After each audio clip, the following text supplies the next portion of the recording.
जय प्रेमिकेन्द्र सद्गुरुदेव भगवान की स्वामीनाथ मुनिगल तिरुवडिगले शरणम अनेक शरणम श्रीशैले सदया पात्रम दिभक्त्यादि गुणार्णवम यतीन्द्र प्रवणम वंदे रम्यजा मातरम मुनिम लक्ष्मीनाथ समारंभां नाथयामुन मध्यमाम् अस्मदाचार्य पर्यन्तां वंदे गुरु परंपरां यो नित्यमच्युत पदाम्बुज युग्म रुग्म व्यामोहतस्तनिधराणितनाय मेने अस्मद्गुरोर्भगवतोऽस्य दयैक सिन्धोः रामानुजस्य चरणौ शरणं प्रपद्ये माता पिता युवदयस्तनया विभूतिः सर्वं यदेव नियमेन मदन्वयानाम् आद्यस्य न कुलपतेर्वकुलाभिरामं श्रीमत्तदङ्घ्रियुगलं प्रणमामि मूर्धना भूतं सरश्च मगदाह्वय भट्टनाथ श्रीभक्तिसार कुलशेखर योगिवाहान् भक्ताङ्घ्रिरेणु परकाल यतीन्द्रमिश्रान् श्रीमत्पराङ्कुशमुनिं प्रणतोऽस्मि नित्यम् एतानि तानि भुवनत्रय पावनानि संसार रोग सकलीकरण औषधानि जिह्वातले मम लिखानि यथा शिलायां रामानुजेति चतुराणि अमृताक्षराणि श्रीरंगं करिशैलमञ्जनगिरिं दाक्षाद्रिसिंहाचलौ श्रीकूर्मं पुरुषोत्तमं च बदरी नारायणं नैमिषं श्रीमद्भारवतीं प्रयागमथुराम् अयोध्या गया पुष्करं शालग्रामगिरिं निषेव्य रमते रामानुजोऽयं मुनिः नमो चिन्त्याद्भुताकृष्ट ज्ञान वैराग्यरासये नाथाय मुनये अगाध भगवद्भक्ति सिन्धवे यत्पदाम्बोरुहध्यान विद्वस्ताशेषकल्मषः वस्तुतामुपयातोऽहं यामुनेयं नमाम्यहम् नमो नमो यामुनाय यामुनाय नमो नमः नमो नमो यामुनाय यामुनाय नमो नमः हरे रामेति कृष्णेति नाम संकीर्तनं सदा लोकक्षेमाय कुर्वन्तं प्रेमिकं सद्गुरुं भजे कोलाहलदयापात्रं माधुरीरमणं प्रभुं भक्तप्रियं प्रेमिकेन्द्रं रसिकाचार्यमाश्रये सर्वत्र गोविन्दनाम संकीर्तनं ஆழ்வாரெம்பெருமானார் ஜீயர் ஆண்டாள் திருவடிகளே சரணம் சுவாமி ராமானுஜன் திருவடிகளே சரணம் அநேக சரணம் ஜெய் பிரேமிகேந்திர சத்குருதேவ் பகவான் கி ஜெய்.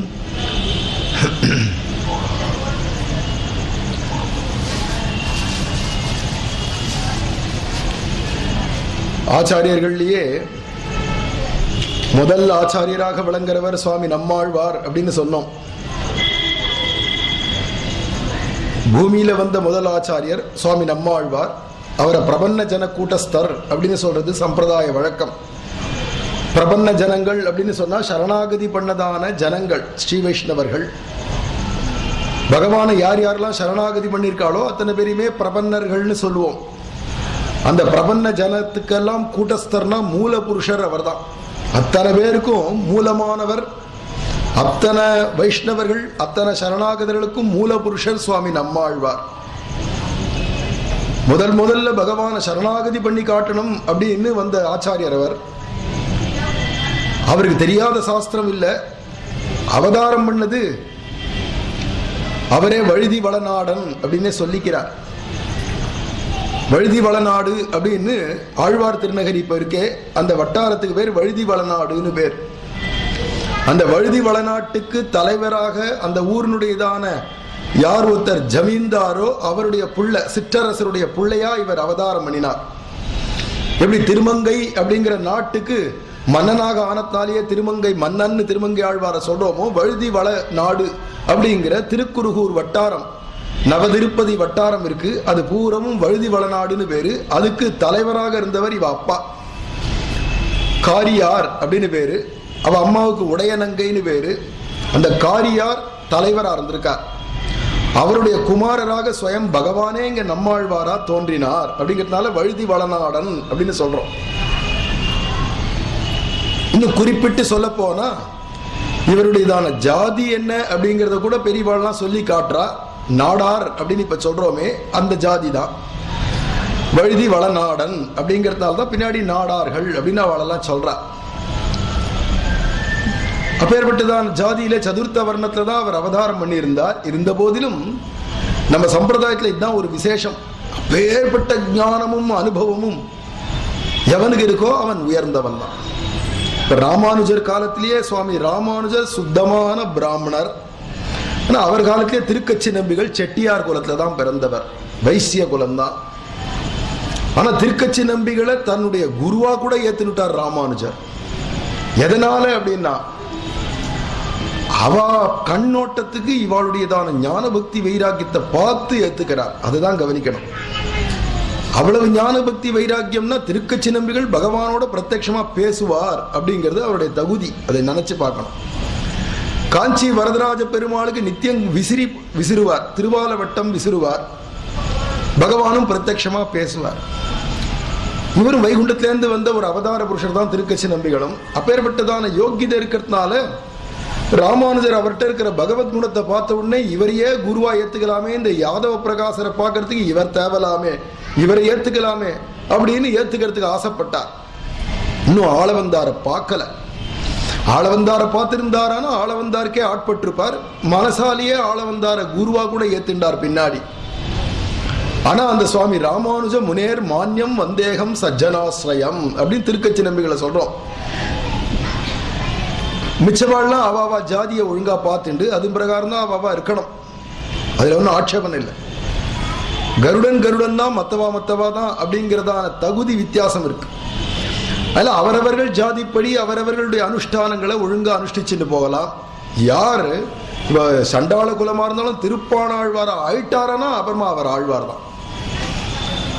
அதுக்காக திருப்பாணாழ்வாரை எப்போ கோவில்ல வச்சு சேவிக்கிறாளோ எல்லாரும் கும்பிடுறாளோ அப்ப நாங்களும் அந்த குலத்துல பிறந்துட்டோம் எங்களையும் வச்சு பூஜை பண்ணுங்கன்னு சொன்னா பூஜை பண்ண முடியாது.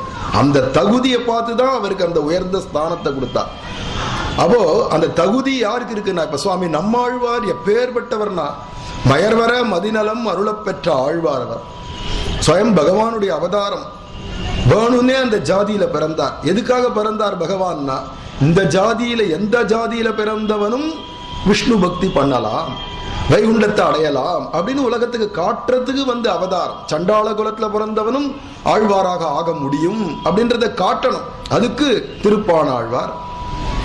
கள்ளர் குடியில பிறந்தவனும் உயர்ந்த நிலை அடையலாம் அப்படின்னு காட்டுறதுக்கு திருமங்கை ஆழ்வார்.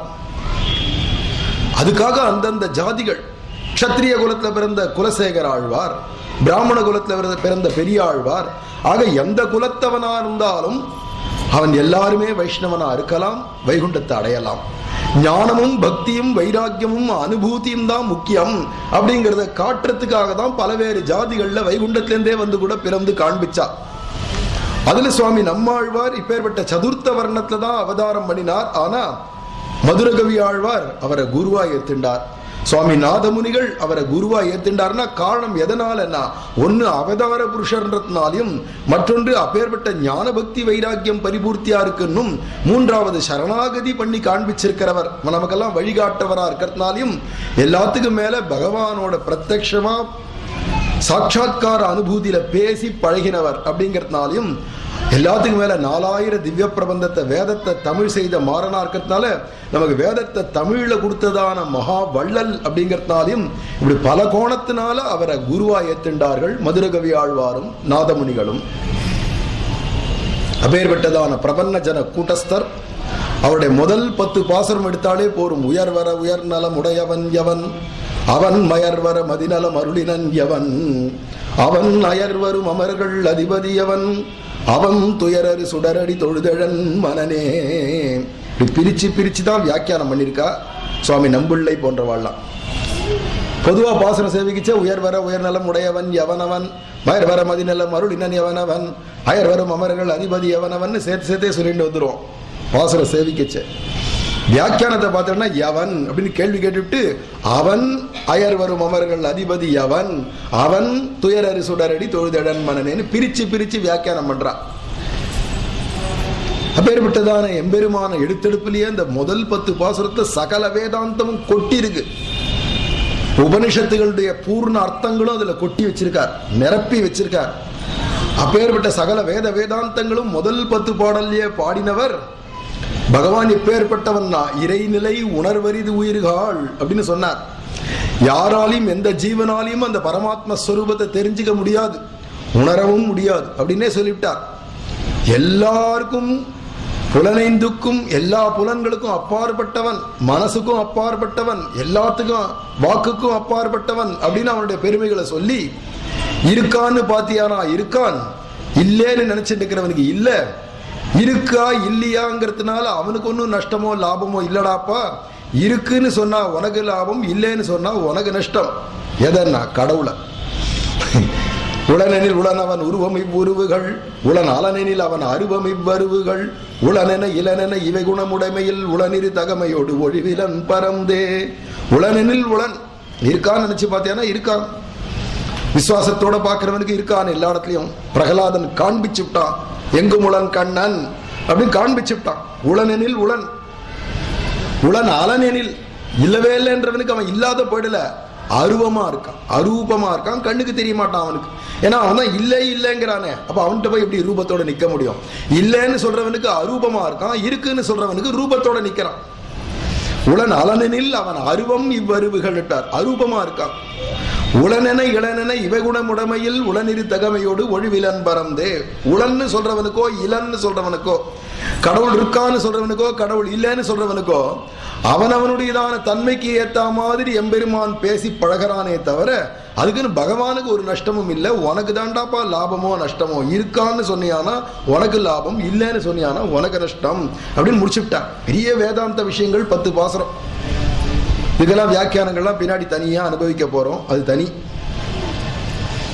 இப்படி பெரிய வேதாந்தத்தை சொல்லிட்டு போகக்கூடிய நம்மாழ்வார் யோகத்துல அப்படியே கண்களை மூடிட்டு பிறந்தன்னையிலேருந்து ஒரு நாள் கூட அவ அம்மா கிட்ட இவ்வளவு டிராப் பால் கூட குடிக்கல, இவ்வளவு மம்மம் கூட பருப்பு சாதம் கூட சாப்பிட்டவர் இல்லை. முதல்ல கண்ணை முழிச்சே யாரையும் பார்த்ததில்லை, உலகத்தையே பார்த்தவர் இல்லை. யார் எது பேசி இந்த காதால கேட்டவர் இல்லை. ஊமையோ அன்றி செவிடோ அனந்தலோ ஏமப்பெருந்துயில் மந்திரப்பட்டாளோன்லாம் ஆண்டாள் பாடுறது பூரா யாருடானா நம்மாழ்வார தான். அப்படிதான் இருந்திருக்கார் நம்மாழ்வார். ஊமையா இருந்திருக்கார், செவிடா இருந்திருக்கார். யார் எந்த வம்பு பேசினாலும் காதுல விழாத செவிடு, யார்கிட்டையும் வம்பு பேசாத ஊமை இவர். அப்படிதான் இருந்திருக்கார் நம்மாழ்வார். அவரை போல சுத்தமா இன்னும் இருக்கவே முடியாது. அப்படி இருந்திருக்கார், சுத்தாத்மாவா இருந்திருக்கார். அவரே சொல்றார், உண்ணும் சோறு பருகும் நீர் தின்னும் வெற்றிலையும் எல்லாம் கண்ணன் அப்படின்ற நிலைமை. அப்படி ஒரு ஸ்திதியில இருந்துட்டு, ஆனா மதுரகவி ஆழ்வார்னு ஒருத்தர் வந்தார், ஏதோ ஒரு கேள்வி கேட்டார், பேச ஆரம்பிச்சுட்டார். ஏண்டனா உலக வம்பு வருமானா ஊமையா போயிடணும், பகவானை பத்தி பேசணுமானா 16 வருஷம் ராப்பகலா பேசியிருக்கார். 16 வருஷம் ராப்பகலா பேசாத இருந்திருக்கார் முதல்ல. ஏன்னா தகுந்த அதிகாரி வரல. யார்கிட்ட போய் நம்ம அனுபவிக்கிறத போய் யார்கிட்ட சொல்ல முடியுமா? சொன்னா கேட்கறதுக்கு அதிகாரி உண்டா? புரிஞ்சுக்கதான் போறாளா? அப்படிங்கிறதுனாலே 16 வயசு வரைக்கும், பிறந்த அன்னையிலேருந்து 16 வயசு வரைக்கும் அந்த புளிய மரத்தினுடைய பொந்திலேயே ஞான முத்திரையோட இப்படியே உட்காண்டவர், அந்த தவத்திலேயே உட்காண்டவர். என்ன அனுபவிக்கிறார், என்ன அனுபூதி, என்ன சமாதி, என்ன நிலை, பகவான் எப்படி வந்து பேசி பழகிறான், என்ன பண்றான்னு ஒருத்தருக்கும் ஒன்றும் புரியல. தவிதவரி பெருமாள் எதிர்க்க வந்து காட்சி கொடுத்தா கலகலன்னு சிரிக்கிறதும், பெருமாள் மறைஞ்சிட்டார்னா ஹோன்னு அழறதும், இந்த நிலைமைகள்ல ஏதாவது வெளியில விகாரங்கள் இருந்தாலாவது சிரிக்கிறது குழந்தை, இப்ப அழறது குழந்தைனாலாவது ஏதாவது ஊகிச்சாவது புரிஞ்சுக்கலாம். ஒருவேளை பெருமாள் காட்சி கொடுக்குறாரோ சிரிக்கிறது இந்த குழந்தை, திடீர்னு இப்ப அழறது பெருமாள் மறைஞ்சிட்டாரோ என்னமோ அப்படின்னா யூகிச்சாவது தெரிஞ்சுக்கலாம். ஒரு விகாரமும் முகத்துல இல்ல, அப்படியே பிரசாந்த ஹிருதயனா அப்படியே உட்காந்துருக்கார், பிரசாந்த முகாரத்தோட உட்காந்துருக்கார். அப்ப உள்ள நடக்கிற நிகழ்ச்சிகள் என்னன்றது வெளியில யாருக்கும் தெரியல. 16 வருஷ காலம் ஊமையாவே இருந்து விட்டார், மௌனமாவே இருந்து விட்டார். இன்னைக்கு மதுரகவி ஆழ்வார் வந்ததுலேருந்து அப்புறமா 16 வருஷம் தான் உலகத்துல வாழ்ந்தார். அந்த 16 வருஷமும் பேசியே தீர்த்துட்டார், ஆசை தீர பேசிவிட்டார். என்ன பேசினார்னா, அவர் பேசின பேச்சுதான் உயர்வர உயர்நலம் உடையவன் எவனவன், மயர்வர மதிநலம் அருளினன் எவனவன். இதேதான் பிரபந்தமே பேச்சு அவருக்கு. நம்ம எல்லாம் பேச ஆரம்பிச்சோம்னா எப்படி இருக்கு, அவ பேசினா எப்படி இருக்கு? அதனாலதான் அதுக்கு வார்த்தைன்னு பேரு, இதுக்கெல்லாம் பேச்சுன்னு பேரு. நம்ம பேசினாலாம் பேச்சு, பெரிவா பேசினா அது வார்த்தை. என்ன பேசுறது பூரா பகவானை பத்தி இல்லையா? வார்த்தை அறிபவர் மாயவர் காலன்றி ஆவரோ நம்மாழ்வாரே சொல்றார். வார்த்தைன்னு பேர் அதுக்கு. வார்த்தை வேற, பேச்சு வேற. வளர்றதெல்லாம் பேச்சு. பகவானை பத்தி வளரினாலும் அது வார்த்தை. விசேஷமா உளறினா, பகவானை பத்தியே உளறின்னு இருந்தா கூட விசேஷமா உளறினானா அதுவே கூட வார்த்தையா போயிடும். ஆழ்வார்கள்லாம் வார்த்தையை பேசினா அப்படி கொட்டினார் நம்மாழ்வார். அப்படி பேசிட்டு இருக்கிறவர் உள்ளுக்குள்ள அவ்வளவு யோக சக்தியில யோகத்துல அனுபவிச்சுட்டு இருக்கிறவர். ஆனா கடைசியில பகவான் என்ன பண்ணார்னா சரணாகதி பண்ணி முடிச்சுட்டார். 2 இடத்துல முக்கியமா சரணாகதி. பல இடங்கள்ல நம்மாழ்வார் சரணாகதி பண்ணினாலும் 2 திவ்ய தேசத்துல போய் சரணாகதி பண்ணார். ஒன்னு வானமாமலை அப்படிங்கிற தோத்தாத்ரி, 4 நெறி அப்படின்னே பேர் இந்த ஊருக்கு. என்ன அழகான பேர் பார்த்தா, 4 நெறி. என்ன 4 நெறி? என்னடான்னா கர்மயோகம், ஞான யோகம், பக்தி யோகம், சரணாகதி. நெறினா பாதை, 4 பாதை அப்படின்னு இந்த ஊருக்கு பேர்.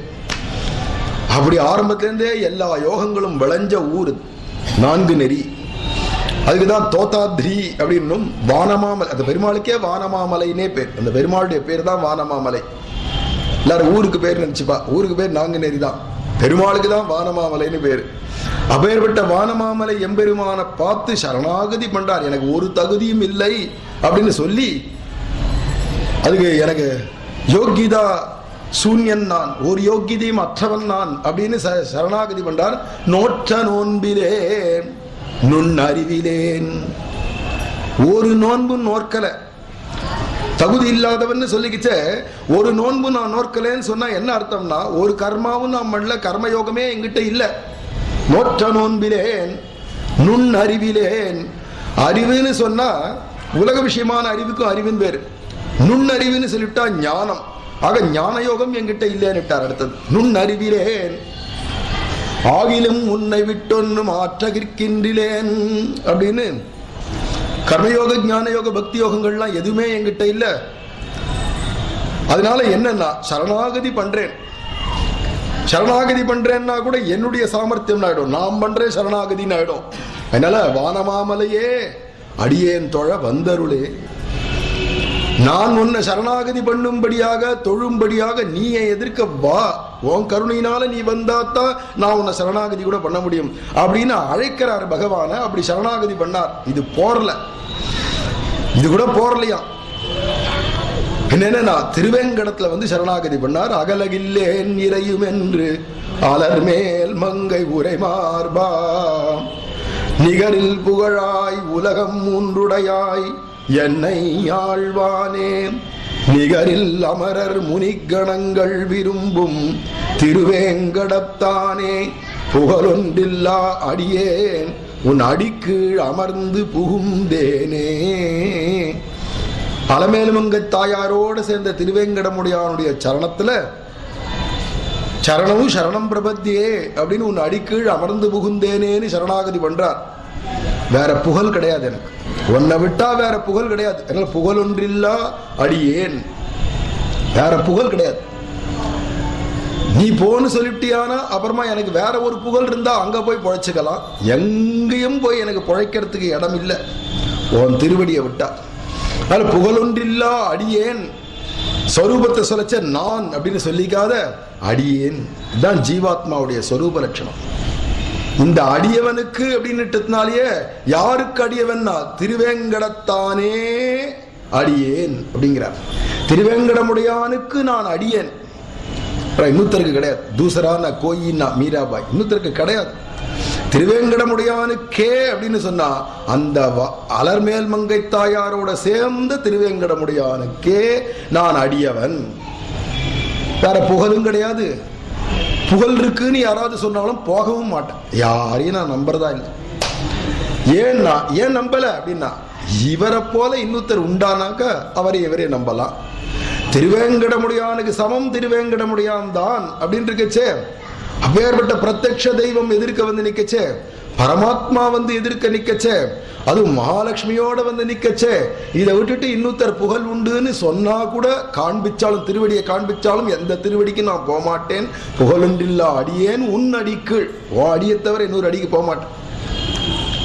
அமர்ந்து புகுந்தேனே, சரணாகதி பண்ணிவிட்டேன் அப்படிங்கிறார். அதுக்கு முன்னாடி சொன்னார், எப்பேற்பட்டவனை நீ சரணாகதி பண்றாய்னா உலகம் ஒன்றுடையாய் அப்படின்னு சொல்லிட்டார். சகல லோகத்துக்கும் ஒரே சுவாமி நியாமகன், கோப்திருப்தோ வர்ணம்னு பேர். ஒரு பொண்ணு ஒரு பையனை எப்படி வரிக்கிறாளோ அத மாதிரி ஒரு ஜீவன் பரமாத்மாவை வரிக்கணும். அப்படி வரிக்கிறார். எப்பேற்பட்டவனை நான் விரும்புறேன், எப்பேற்பட்டவனை நான் சரணம் அடைகிறேன்னா உலகம் ஒன்றுடையாய் அப்படின்னு அகிலாண்ட கோடி பிரம்மாண்டத்துக்கும் இவன் தான் நாயகன் அப்படிங்கறத இங்க சொல்றார். எல்லாரும் முனி கணங்கள் விரும்பும் அமரர்கள், நிகரில் அமரர்கள்னா நித்திய சூரிகள்னு அர்த்தம். அமரர்கள்னா பொதுவா தேவர்கள். நிகரில் அமரர்கள்னா நிகரில்லாத ஒரு அமரர்கள் யாருடானா எத்ர பூர்வே சாத்யா சந்தி தேவா அப்படின்னு வேதம் சொல்றது. நித்தியமாவே இருக்கக்கூடிய அமரர்கள் வைகுண்டத்தில் இருக்கிற நித்தியசூரிகள். அந்த நித்தியசூரிகளாலையும் முனிவர்களாலையும் விரும்பத் தகுந்தவனே அப்படிங்கிறார். நிகரில் அமரர் முனிகணங்கள் விரும்பும் திருவேங்கடத்தானே. அப்பேற்பட்டவா விரும்பக்கூடிய எம்பெருமான இந்த அடியவனும் சரணாகதி பண்றேன் அப்படின்னு வினயத்தோட சொல்ற ஒரு அழகு. சரணாகதியினுடைய அத்தனை அங்கங்களும் பரிபூர்த்தியா இருக்கும்படியான ஒரு பாசுரம் இது. அப்படி ஒரு பாசுரத்தால திருவேங்கடமுடியான சரணாகதி பண்ணார். திருமங்கை ஆழ்வாரும் நாயேன் வந்தடைந்தேன் நல்கி ஆளனை கொண்டருளே அப்படின்னு சொல்றார் இல்லையா. அடியேனை அப்படின்னு அங்க பதம், இங்க புகழொன்றில்லா அடியேன் அப்படின்னு நம்மாழ்வாருன்னு சொல்றார். அப்படி ஒரு சரணாகதி திருவேங்கடமுடையான்ட்ட பண்ணி காண்பிச்சார். இந்த சரணாகதியை தவிர வேற உபாயம் எதுவும் நம்ம செய்யக்கூடாது. உபாயம்னா வேற சாதனைகள் நம்ம செய்யக்கூடாது. வேற எந்த பாதையிலையும் நம்ம போகக்கூடாது. பகவான் அடையறதுக்கு நேர் பாதை எதிரானா, உச்சிதமான பாதை எதிரானா சரணாகதி தான் அப்படின்னு தானும் சரணாகதி பண்ணி எல்லாருக்கும் சரணாகதியே பாதையாக காண்பிச்சவர் சுவாமி நம்மாழ்வார் இருக்கிறதுனால அவரை பிரபன்ன ஜன கூட்டஸ்தர் அப்படின்னு சொல்லுவா சம்பிரதாயத்துல.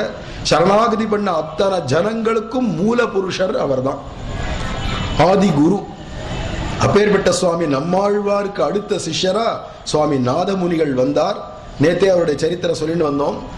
12,000 தரம் கண்ணினன் சிறுத்தாம்புங்கிற அந்த பிரபந்தத்தையே ஜபம் பண்றது மாதிரி ஆவர்த்தி பண்ணி ஆவர்த்தி பண்ணி ஆவர்த்தி பண்ணி சுவாமி நம்மாழ்வார பிரத்யக்ஷமா சாட்சாத்காரமா பார்த்து அவர்கிட்ட 4000 திவ்ய பிரபந்தங்களையும் பெற்றுண்டு அத்தனை ஆழ்வார்களுடையதான ஸ்வரூபம் என்ன, ரூபம் என்ன, குணம் என்ன, விபூதி என்ன, ஐஸ்வர்யங்கள் என்ன, அவளுடைய அத்தனை அருமை பெருமைகளையும் தெரிஞ்சின்றவர்.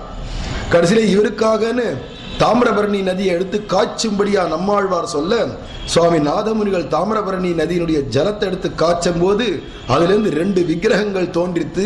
ஒன்னு சுவாமி ராமானுஜருடையதான விக்கிரகமும் மற்றொன்று சுவாமி நம்மாழ்வாருடைய விக்கிரகமும். ராமானுஜர் ஒருவருக்கு தான் அவர் அவதாரம் பண்றதுக்கு 500 வருஷத்துக்கு முன்னாடியே விக்கிரகம் முதல்ல வந்துருது. அப்புறமா தான் இவரே அவதாரம். இத மாதிரி வேற எங்கேயுமே எந்த அவதார புருஷனுக்கும் நேரல இது வரைக்கும். அப்படிங்கிறதுனாலேயே ராமானுஜருக்கு சமம் ராமானுஜரேன்னு சொல்லலாம். அப்பேற்பட்டவருக்கு தான் பவிஷ்யதாச்சாரியர்னு பேரு. அந்த பவிஷ்யதாச்சாரியர் விக்கிரகத்தையும் சுவாமி நம்மாழ்வாருடைய விக்கிரகத்தையும், அதாவது அர்ச்சா திருமேனியும் எழுந்தருள பண்ணிட்டு சுவாமி நாதமுனிகள் ஸ்ரீரங்கம் வந்து சேர்ந்தார் அப்படிங்கிற வரைக்கும் நேற்று சொல்லி முடிச்சோம். இப்ப 4000 திவ்ய பிரபந்தம் கையில கிடைச்ச உடனே நம்மளாம் என்ன நினைப்போம், இது ஏதோ பல்லாண்டு தமிழ் ஏதோ பாடுறாளாக்கும் நினைச்சிடக்கூடாது. வேதம் அனைத்துக்கும் வித்தாகும்னு ஒரு திருப்பாவைக்கே சொல்றாளானா அப்ப திருவாய்மொழிக்கெல்லாம் என்ன சொல்றது, திராவிட வேத சாகரம் அப்படின்னு சொல்றா. தமிழ் அமைஞ்ச வேத சாகரம் இது. அப்பேற்பட்ட வேதாந்தங்கள் உள்ள புதஞ்சிருக்கிறதுனால இத தெரிஞ்சவனுக்கு எல்லாம் தெரியும். ஒரே வார்த்தையில சொன்னா 4000 திவ்ய பிரபந்தத்துக்கும் வியாக்கியானத்தோட ஒருத்தன் தெரிஞ்சுட்டானா அவனுக்கு எல்லாம் தெரியும். ஆனா மிச்சதெல்லாம் தெரிஞ்சவனுக்கெல்லாம் அது மட்டும்தான் தெரியும். இப்ப பாகவதம் தெரியும் எனக்குன்னு சொன்னா அவனுக்கு பாகவதம் மட்டும்தான் தெரியும். அப்புறம் ராமாயணத்துல கேள்வி கேட்டா தெரியாது. ராமாயணம் தெரிஞ்சவனுக்கு ராமாயணம் மட்டும் தெரியும். அப்புறம் பகவத்கீதை கேட்டா தெரியாது. பகவத்கீதை தெரியும்னு சொல்றவனுக்கு பகவத்கீதை மட்டும் தெரியும். அப்புறம் மகாபாரதத்தை அனண்டை இருக்கிறதெல்லாம் கேட்டா தெரியாது. அப்ப அது தெரிஞ்சவனுக்கு அதுதான் தெரியும். ஆனா திவ்ய பிரபந்தம் தெரிஞ்சவனுக்கு எல்லாம் தெரியும். ஏன்னா எல்லாம் இது உள்ள அடக்கம். இந்த 4000 திவ்ய பிரபந்தத்துக்குள்ள அத்தனை அடக்கம். என்னதான் தமிழ்காராளுக்கு மகாபாகியம். வேதம் இப்படி இறங்கி வந்துருத்தே, சகல சாஸ்திரமும் இப்படி தமிழ் பிரபந்தமா வந்துருத்தே. கார்த்தால எழுந்தோ இல்ல சாயங்காலமோ ராத்திரியோ நேரம் கூட பார்க்க வேண்டாம், எல்லாரும் வீட்டுல உட்காந்து 4000 திவ்ய பிரபந்த புஸ்தகத்தை வாங்கி வச்சுட்டு ஒரு நாளைக்கு ஒரு 50 பாசுரம் கூட சேவிக்க நேரம் இருக்காது. ஒரு 50 பாடல் தமிழ்ல தான் இருக்கு. எழுத்து கூட்டி படிச்சா கூட வண்ண மாடங்கள் சூழ் திருக்கோட்டியூர் கண்ணன் கேசவன் நம்பி பிறந்தினில் எண்ணெய் சுண்ணம் இப்படி படிச்சா கூட என்ன தப்பா மோசமா? ஏண்டா நீ இப்படி படிக்கிறேன்னு அழகர் வந்து அடிச்சிட போறாரா நம்மள? ஒரு 50 பாசுரம் தான் படிய, 1 மணி நேரம் ஆகும் பாட்டுமே. இல்ல 20 பாசுரம் தான் நித்தியம் படிய. இன்னைக்கு இந்த 20, நாளைக்கு அந்த 20, அதுக்கு அடுத்த 20 இப்படி படிச்சுட்டே இருந்தா ஒரு வருஷத்துக்குள்ளேயாவது ஒரு தரமாவது 4000 திவ்ய பிரபந்தமும் படிச்சவன் ஆயிடுவோமே. எவ்வளவு சுலபம். ஆனா எல்லாருக்கும் உள்ள கேட்டுட்டோம்னா அப்புறம் விட முடியாது.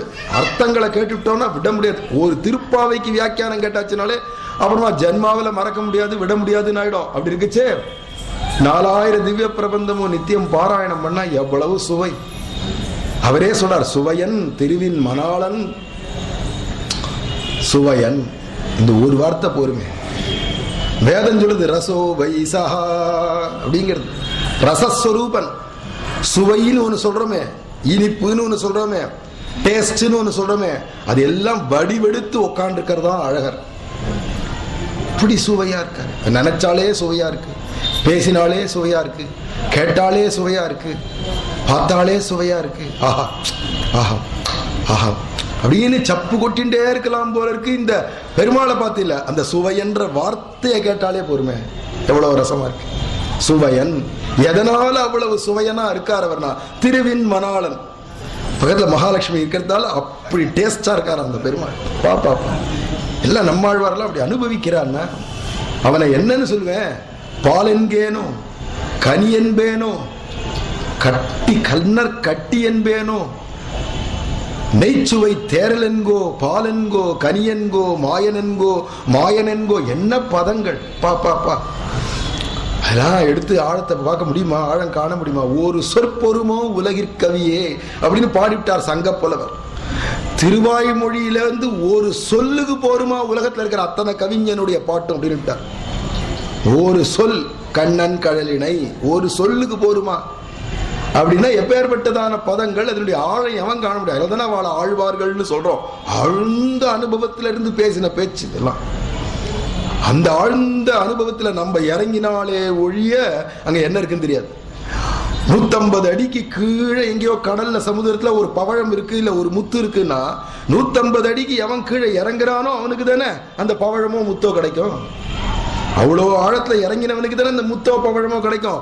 அத மாதிரி ஆழ்வார்களுடைய ஆழ்ந்த ஹிருதயத்துல என்னத்தை நினைச்சுட்டு இந்த பாடல்களை பாடினான்னா அந்த ஆழ்ந்த ஹிருதயத்துக்கு நீயும் உள்ள டைவ் அடிக்கணும், உள்ள புகழணும். புகுந்து ஆழ்கடல்ல போய் புகுந்து முத்தெடுத்துன்னு வர்றது மாதிரி வரணும். அப்படி வந்தா தான் அது என்ன இருக்குன்னே புரியும். அப்பேற்பட்ட அனுபவங்கள் மிக்கதா இருக்கிறதுனால இனி ஞான தியானக்கி கடடி பாந்துகரு ஹரிஜன சங்கமை லாக்கூங்கி மை ஹரிகுண காவத்தை நாச்சூங்கி மீராபாய் பாடிவிட்டா.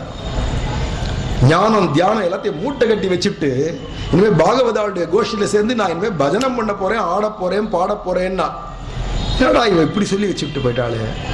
ஞானம் தியானத்தெல்லாம் மூட்டை கட்டி வச்சுட்டேன்னா இனிமே என்ன பண்ண போறேன்னா ஆடுவேன், பாடுவேன், பஜனம் பண்ணுவேன் அப்படின்னு பாடுறா மீராபாய். இப்படி பாடுறதுக்கு அடிப்படை என்னன்னா நாதமுனிகள் சரித்திரம் கேட்டாதான் இது புரியும். நாதமுனிகள் அது வரைக்கும் யோக மார்க்கத்துல எங்கேயோ சமாதியிலேயே அனுபூதியில இருந்தவர் இப்ப திவ்ய பிரபந்த பாடல்கள் கையில கிடைச்ச உடனே இனிமே இந்த பாசுரங்கள் எல்லாம் தாளத்தை கொண்டு பாடுவதும் ஆடுவதும் பகவான் எதிர்க்க அரையர் சேவை பண்ண போறேன். இனி எனக்கு ஞானம் தியானம் எல்லாம் மூட்டை கட்டி வச்சாச்சுன்னு வச்சுவிட்டேன். இப்ப புரியுறது மீராபாயுடைய அனுபவம் என்னன்னு. ஏன்னா எல்லாரும் அந்த அனுபவத்துல தான் இருந்து வாழ்ந்துட்டு போயிருக்கா. சாமானியர்கள்ல ஒவ்வொருத்தருமே எல்லாம் வைகுண்டத்திலேருந்தோ அல்லது கோலோகம்னு சொன்னாலும் அதுவும் வைகுண்டம் தான். அங்கேருந்தா இறங்கினவா ஒவ்வொருத்தரும், ஒவ்வொரு அடியார்களும். அதுல இந்த சுவாமி நாதமுனிகள் எல்லாத்தையும் நிறுத்திவிட்டு கானமுரத்தாளத்திற்கண்டிசைத்தான் வாழியே அப்படின்னு வாழி திருநாமம். கானமுற தாளத்துக்கு திவ்ய பிரபந்தத்தை இயலா சேவிக்கிறது உண்டு. இயல் சேவிக்கிறதுனா இப்ப கோவில் எல்லாம் கோஷ்டி சேவிக்கிறா பார்த்தீங்களா, அது ரொம்ப உயர்த்தி வேதத்தை சேவிக்கிறது மாதிரியே எங்க ஏத்தணும் எங்க இறக்கணும் அதெல்லாம் முறைப்படி தெரிஞ்சின்றதான ஸ்ரீ வைஷ்ணவா கோவில்ல கோஷ்டியா சேவிக்கிறா. அதுக்கு இயல்னு பேரு. அதே இயல் பக்கத்திலேயே நீங்களும் கொஞ்சம் தள்ளி இருந்துட்டு அப்படியே கேட்டுட்டே போங்களேன். கொஞ்ச நாள் கேட்டுட்டே போச்சு. அவன் பாட்டுக்கு உயர் வர உயர் நலமுடையவன் எவனவன், மயர் வரமதி நல மருளினன் எவனவன், அயர் வருமர்கள் அதிபதி எவனவன், துயரறி சுடரடி தொழுதன் மனனே மனநக மல மரமலர் மிசை எழுதரும்னு சேவிச்சுட்டே போறா. கேட்டுட்டே வந்ததுன்னா கடலோசமா இருக்கும். கலகலா கலகலா உஷ் கலகலா அது கலகலான்னு ஒரே சத்தம் கொடுக்கிற கடலோசை மாதிரி கேட்கும். என்னதுன்னே புரியாது. அதுக்கப்புறமா அதே பிரபந்தத்தை இப்ப இசை கூட்டி பாடினோமானா நன்னா இருக்கும். ஓங்கி உலகளந்த உத்தமன் பேர் பாடி நாங்கள் நம்பாவைக்கு சாற்றி நீராடினார் தீங்கின்றி நாடெல்லாம் திங்கள் மும்மாறி பெய்து ஓங்கு பெரும் சன்னல் ஊடு கயலுகள பூங்குவளை போதில் பொறிவண்டு கண்படுப்ப தேங்காதே புக்கேந்து சீர்த்த மூலை பற்றி வாங்க கூட்டம் இறைக்கும் வள்ளல் பெரும் பசுக்கள் நீங்காத செல்வம் நீரைந்தேலோர் என்பவா நீங்காத செல்வம் நீரைந்தேலோர் என்பவா ஓங்கி உலகளந்த இப்படி பாடினா அழகா தானே இருக்கு. இசை கூட்டி வன்குருகூர் சடகோபன் ஆழ்வாரே சொல்றார். இசையோட தான் பாடியிருக்கேங்கிறார். கலியன் ஒலி செய்த தமிழ் மாலை. எத்தனை இடத்துல திருமங்கை ஆழ்வாரும் ஒலி செய்த அப்படிங்கிறார். எத்தனையோ இடத்துல கானம், கானத்தை பத்தியே சொல்றதுனால ஆழ்வார்களுடைய பிரபந்தம் கையில கிடைச்ச உடனே சுவாமி நாதமுனிகளுக்கு என்ன தோன்றதுன்னா இதை கானமா பாடினா எவ்வளவு நல்லா இருக்கும். உருக்கி விடுமே மனசை. அப்படியே மனசை உருக்கும்படியா இதை இசை கூட்டி பாடினானா. இவருக்கோ சங்கீத சாஸ்திரம் நன்னா தெரியும். நேற்றே சொல்லிட்டேன், நாரதரையே சங்கீதத்துல ஜெயிச்சவர் இவர். போட்டியில ஜெயிச்சவர் நாரதரோடைய. நாரதரும் போட்டிக்கு போறவர்ல, நாதமுனிகளும் போட்டிக்கு போறவர்ல நேர்ந்துருத்து. அப்படி நேர்ந்த போது இவரா அவரா அப்படின்னா இதுக்கு யார் தீர்ப்பு சொல்றதுன்னா ரங்கநாதனே தீர்ப்பு சொல்லிவிட்டான். நாதமுனிகள் தேவகானம் தனியா இருக்கு, விசேஷம்னு விட்டார். அந்த அளவுக்கு விசேஷமான தேவகானம் பாடக்கூடியவராக இருக்கிறதுனால ஒவ்வொரு பதிகத்துக்கும் ஒவ்வொரு ராகம் போட்டு, இன்னைக்கு கூட திவ்ய பிரபந்தங்கள்லாம் அந்த காலத்தில் போட்ட புஸ்தகங்கள்லாம் எடுத்து பாருங்க. ஒரு பதிகத்துக்கு மேலே இன்ன ராகம் இன்ன தாளம்னு போட்டிருப்பா. அப்படி ராக தாளங்களோட, வெறும் ராகம் மட்டும் இருந்தா போறாது, அதுக்கேற்ற தாளம், அந்த தாளத்துக்கு ஏற்ற மாதிரி கூட ஒருத்தர் வாத்தியம் வாசிக்க, இப்படி ஜால்ராவை கையில் எடுத்து தாளத்தை கையில் எடுத்துட்டு வாசிச்சோமானா பாடினோமானா எப்படி இருக்கும். இதுல யார் சொக்கி போவானா? நம்மெல்லாம் சொக்கிறது இருக்கட்டும், ரங்கநாதனே சொக்கி போறான். ஆஹா, அவனை பத்தின பாடலை கேட்டு அவனே சொக்கறான் அப்படின்னா இருக்கு. அதெல்லாம் கானமுற தாளத்திற்கு கண்டிசைத்தான் வாழியே. அப்படி இயல் இசை நாடகம்னு சொல்லுவா இல்லையா, முத்தமிழ் தெரியுமா? நம்ம பூர்வாச்சாரர்கள் எல்லாருக்குமே தெரியும், அத்தனை பேருக்கும் தெரியும். சொல்ல போனா அவளுக்கு எல்லாம் வேணும்னு அந்தந்த சமயத்தில் அதை காண்பிச்சுப்பான். ஒரு சமயம் இதே அரையர் சேவை பிற்காலத்தில் ராமானுஜர் காலத்துல பெருமாள் எதிர்க்க அரையர் சேவை சேவிச்சுருக்கார். அப்ப இருக்கிற அரையர், அந்த அரையர் சேவிச்சுண்டுக்கு அக்கண்ணன் அப்பூச்சி காட்டுகின்றான், அம்மனே அப்பூச்சி காட்டுகின்றான் அப்படின்னு பெரியாழ்வார் பாசுரம். உடனே அந்த அரையர் அக்கண்ணன் அப்பூச்சி காட்டுகின்றான், அப்பூச்சி காட்டுகின்றான், அப்பூச்சி காட்டுகின்றான் இப்படி தாளத்தை வச்சுட்டார். வச்சுட்டு இப்ப அப்பூச்சி காட்டுகின்றானுக்கு அபிநயம் பண்ணி காட்டணும். என்ன சொல்றாரோ அதுக்கு நர்த்தனம் ஆடி காட்டணும், நாட்டியம் ஆடி காட்டணும். அப்ப அப்பூச்சி காட்டுகின்றான் உடனே குழந்தை பூச்சி அப்படின்னு காட்டும் இல்லையா? அதை எப்படி காட்டுறது? கண்ணன் அப்படி காட்டுறானா யசோதைட்ட, எப்படி காட்டுறதுன்னு பார்த்தா உடனே கண்ணை இப்படி திருப்பி வச்சு இப்படி இப்படி பண்ணி காண்பிச்சார். இல்ல சிங்கம் முகம் மாதிரிலாம் வச்சு காண்பிச்சு பார்த்தார். உடனே இது காண்பிச்ச உடனே அங்க பக்கத்துல எம்பார் இருக்கார். ராமானுஜர் பிரதானமா உட்காந்துருக்கார். இத்தனை பெரிய கோஷ்டி, பெரிய நம்பிகள் உட்காந்துருக்கார், திருக்கோஷ்டியூர் நம்பி உட்காந்துருக்கார், திருமாலையாண்டான் உட்கார்ந்துருக்கார். எல்லாம் மகத்தான ஆச்சாரியர்கள், ஒவ்வொருத்தரும் சகல சாஸ்திரமும் படிச்சவா உட்காந்துருக்கா, அனுபவஸ்தர்கள். ராமானுஜர் பிரதானமா உட்காந்துருக்கார். ராமானுஜருக்கு பின்னாடி நின்று இருக்கார் எம்பார். அவரும் சன்னியாசி தான், கையில தண்டத்தை வச்சுன்னு ராமானுஜருடையதான சிஷ்யர் இல்லையா எம்பார், அவர் நிக்கிறார். இந்த சமயம் இவர் பாட்டுக்கு பூச்சி காட்டுகின்றான் அப்படின்னு இப்படி ஒரு மாதிரி காண்பிச்சாரோ இல்லையோ, அதுபோல எம்பார் அப்படின்னார். என்ன அவர் ஏதோ ஒரு செய்கையில காமிச்சார். இவர் புரிஞ்சுட்டார். உன்னை அப்பூச்சி காட்டுகின்றான் அப்படின்னு சங்கு சக்கரத்தை ஏந்தி இப்படி காண்பிச்சார் அரையர். ஏன் எம்பார் இருக்காரோ அப்படின்னாரா ராமானுஜர். இப்படி சொல்லி தரத்துக்கு எம்பாரை விட்டா வேற யாராலையும் முடியும்னு திரும்பி பார்க்கறாரா எம்பாரோ அப்படின்னு. உடனே அடியேன் சுவாமி எம்பார் சொன்னதை வச்சுன்னா இங்க நர்த்தனம் பண்ணேன்னாராம். ஏன்னா இப்படிலாம் பூச்சி காண்பிக்கிறதெல்லாம் அம்மா பயப்பட மாட்டா. அந்த யசோதை என் புள்ளன்னு பார்த்துச்சு. திடீர்னு சங்கு சக்கரத்தை ஏந்தி இப்படி காண்பிச்சான்னா பயந்து போயிடுவா இல்லையா? அப்படி அம்மாவை பயமுறுத்துறதுக்கு சங்கு சக்கரத்தை ஏந்தி காண்பிச்சான் அப்படிங்கிறத அபிநயம் பண்றதுக்கு சொல்லித்தரார் அரையருக்கே எம்பார் அப்படின்னு குரு பரம்பரையில் வருது. அப்போ ஒவ்வொருத்தருக்கும் அபிநயம் தெரியும். நம்ம ஆச்சாரியர்கள் எல்லாருக்குமே நாட்டியம் ஆட தெரியும், அவளுக்கே பாட்டு சங்கீதம் பாட தெரியும், அவளுக்கே இயலும் தெரியும், அவளுக்கே சகலமும் தெரியும். ஏன்னா எல்லாம் வைகுண்டத்திலேருந்து வந்து அவளுக்கு எப்ப எது வேணுமோ அது வரும், வேணுன்ற சமயத்துல அது வரும் அப்படின்றத காண்பிச்சிருக்கா. அதுல முதல் நாதமுனிகள் தானே. அவரே தாள கானமுறை தாளத்திற்கு எல்லாத்தையும் இசை பாடணும்னு ஆசை. அதெல்லாம் யாருக்காவது சொல்லித்தரும். என்னைக்குமே சந்த சொல்லித்தரும். நமக்கு ஒரு விஷயம் தெரிஞ்சிருச்சுன்னா வித்தியை கத்துனுட்டோமானா அதுக்கப்புறம் சிஷ்யர்களுக்கு அதை சொல்லித்தரணும். அந்த சிஷ்யர்கள் அடுத்த சிஷ்யாளுக்கு சொல்லித்தரணும். இப்படி பரம்பரையா வரணும். இவருக்கே 2 மருமான்கள் இருந்தா, கீழையகத்தான் மேலையகத்தான்னு 2 பேர். அந்த 2 பேரும் நல்ல அவளுக்கு சங்கீதம் தெரியும். இருந்தாலும் மாமா கிட்டேருந்தே சங்கீதங்கள்லாம் படிக்கணும்னு வந்துட்டாய். அவளுக்கு நல்ல நர்த்தனம் கூட ஆட தெரியுமா. கால்கள்ல கஜ்ஜையை கட்டின்னு நர்த்தனமே ஆடுவா. சுவாமி நாதமுனிகள் தானே அவளுக்கு இந்த திவ்ய பிரபந்த பாசுரங்கள் எல்லாம் சொல்லியும் கொடுத்து நர்த்தனங்களையும் சொல்லி வச்சு எங்க ஆடுங்கோ அப்படின்னா உடனே ஆட ஆரம்பிச்சுட்டா. அப்படி நர்த்தனங்கள் ஆடுறா. இதை பார்க்கிற இப்படி இவெல்லாம் பாசுரம் பாடுறதும் நர்த்தனம் ஆடுறதும் இதை பார்த்த உடனே நன்னா ஆடுறா. ஆசையா தான் ஆடுறா.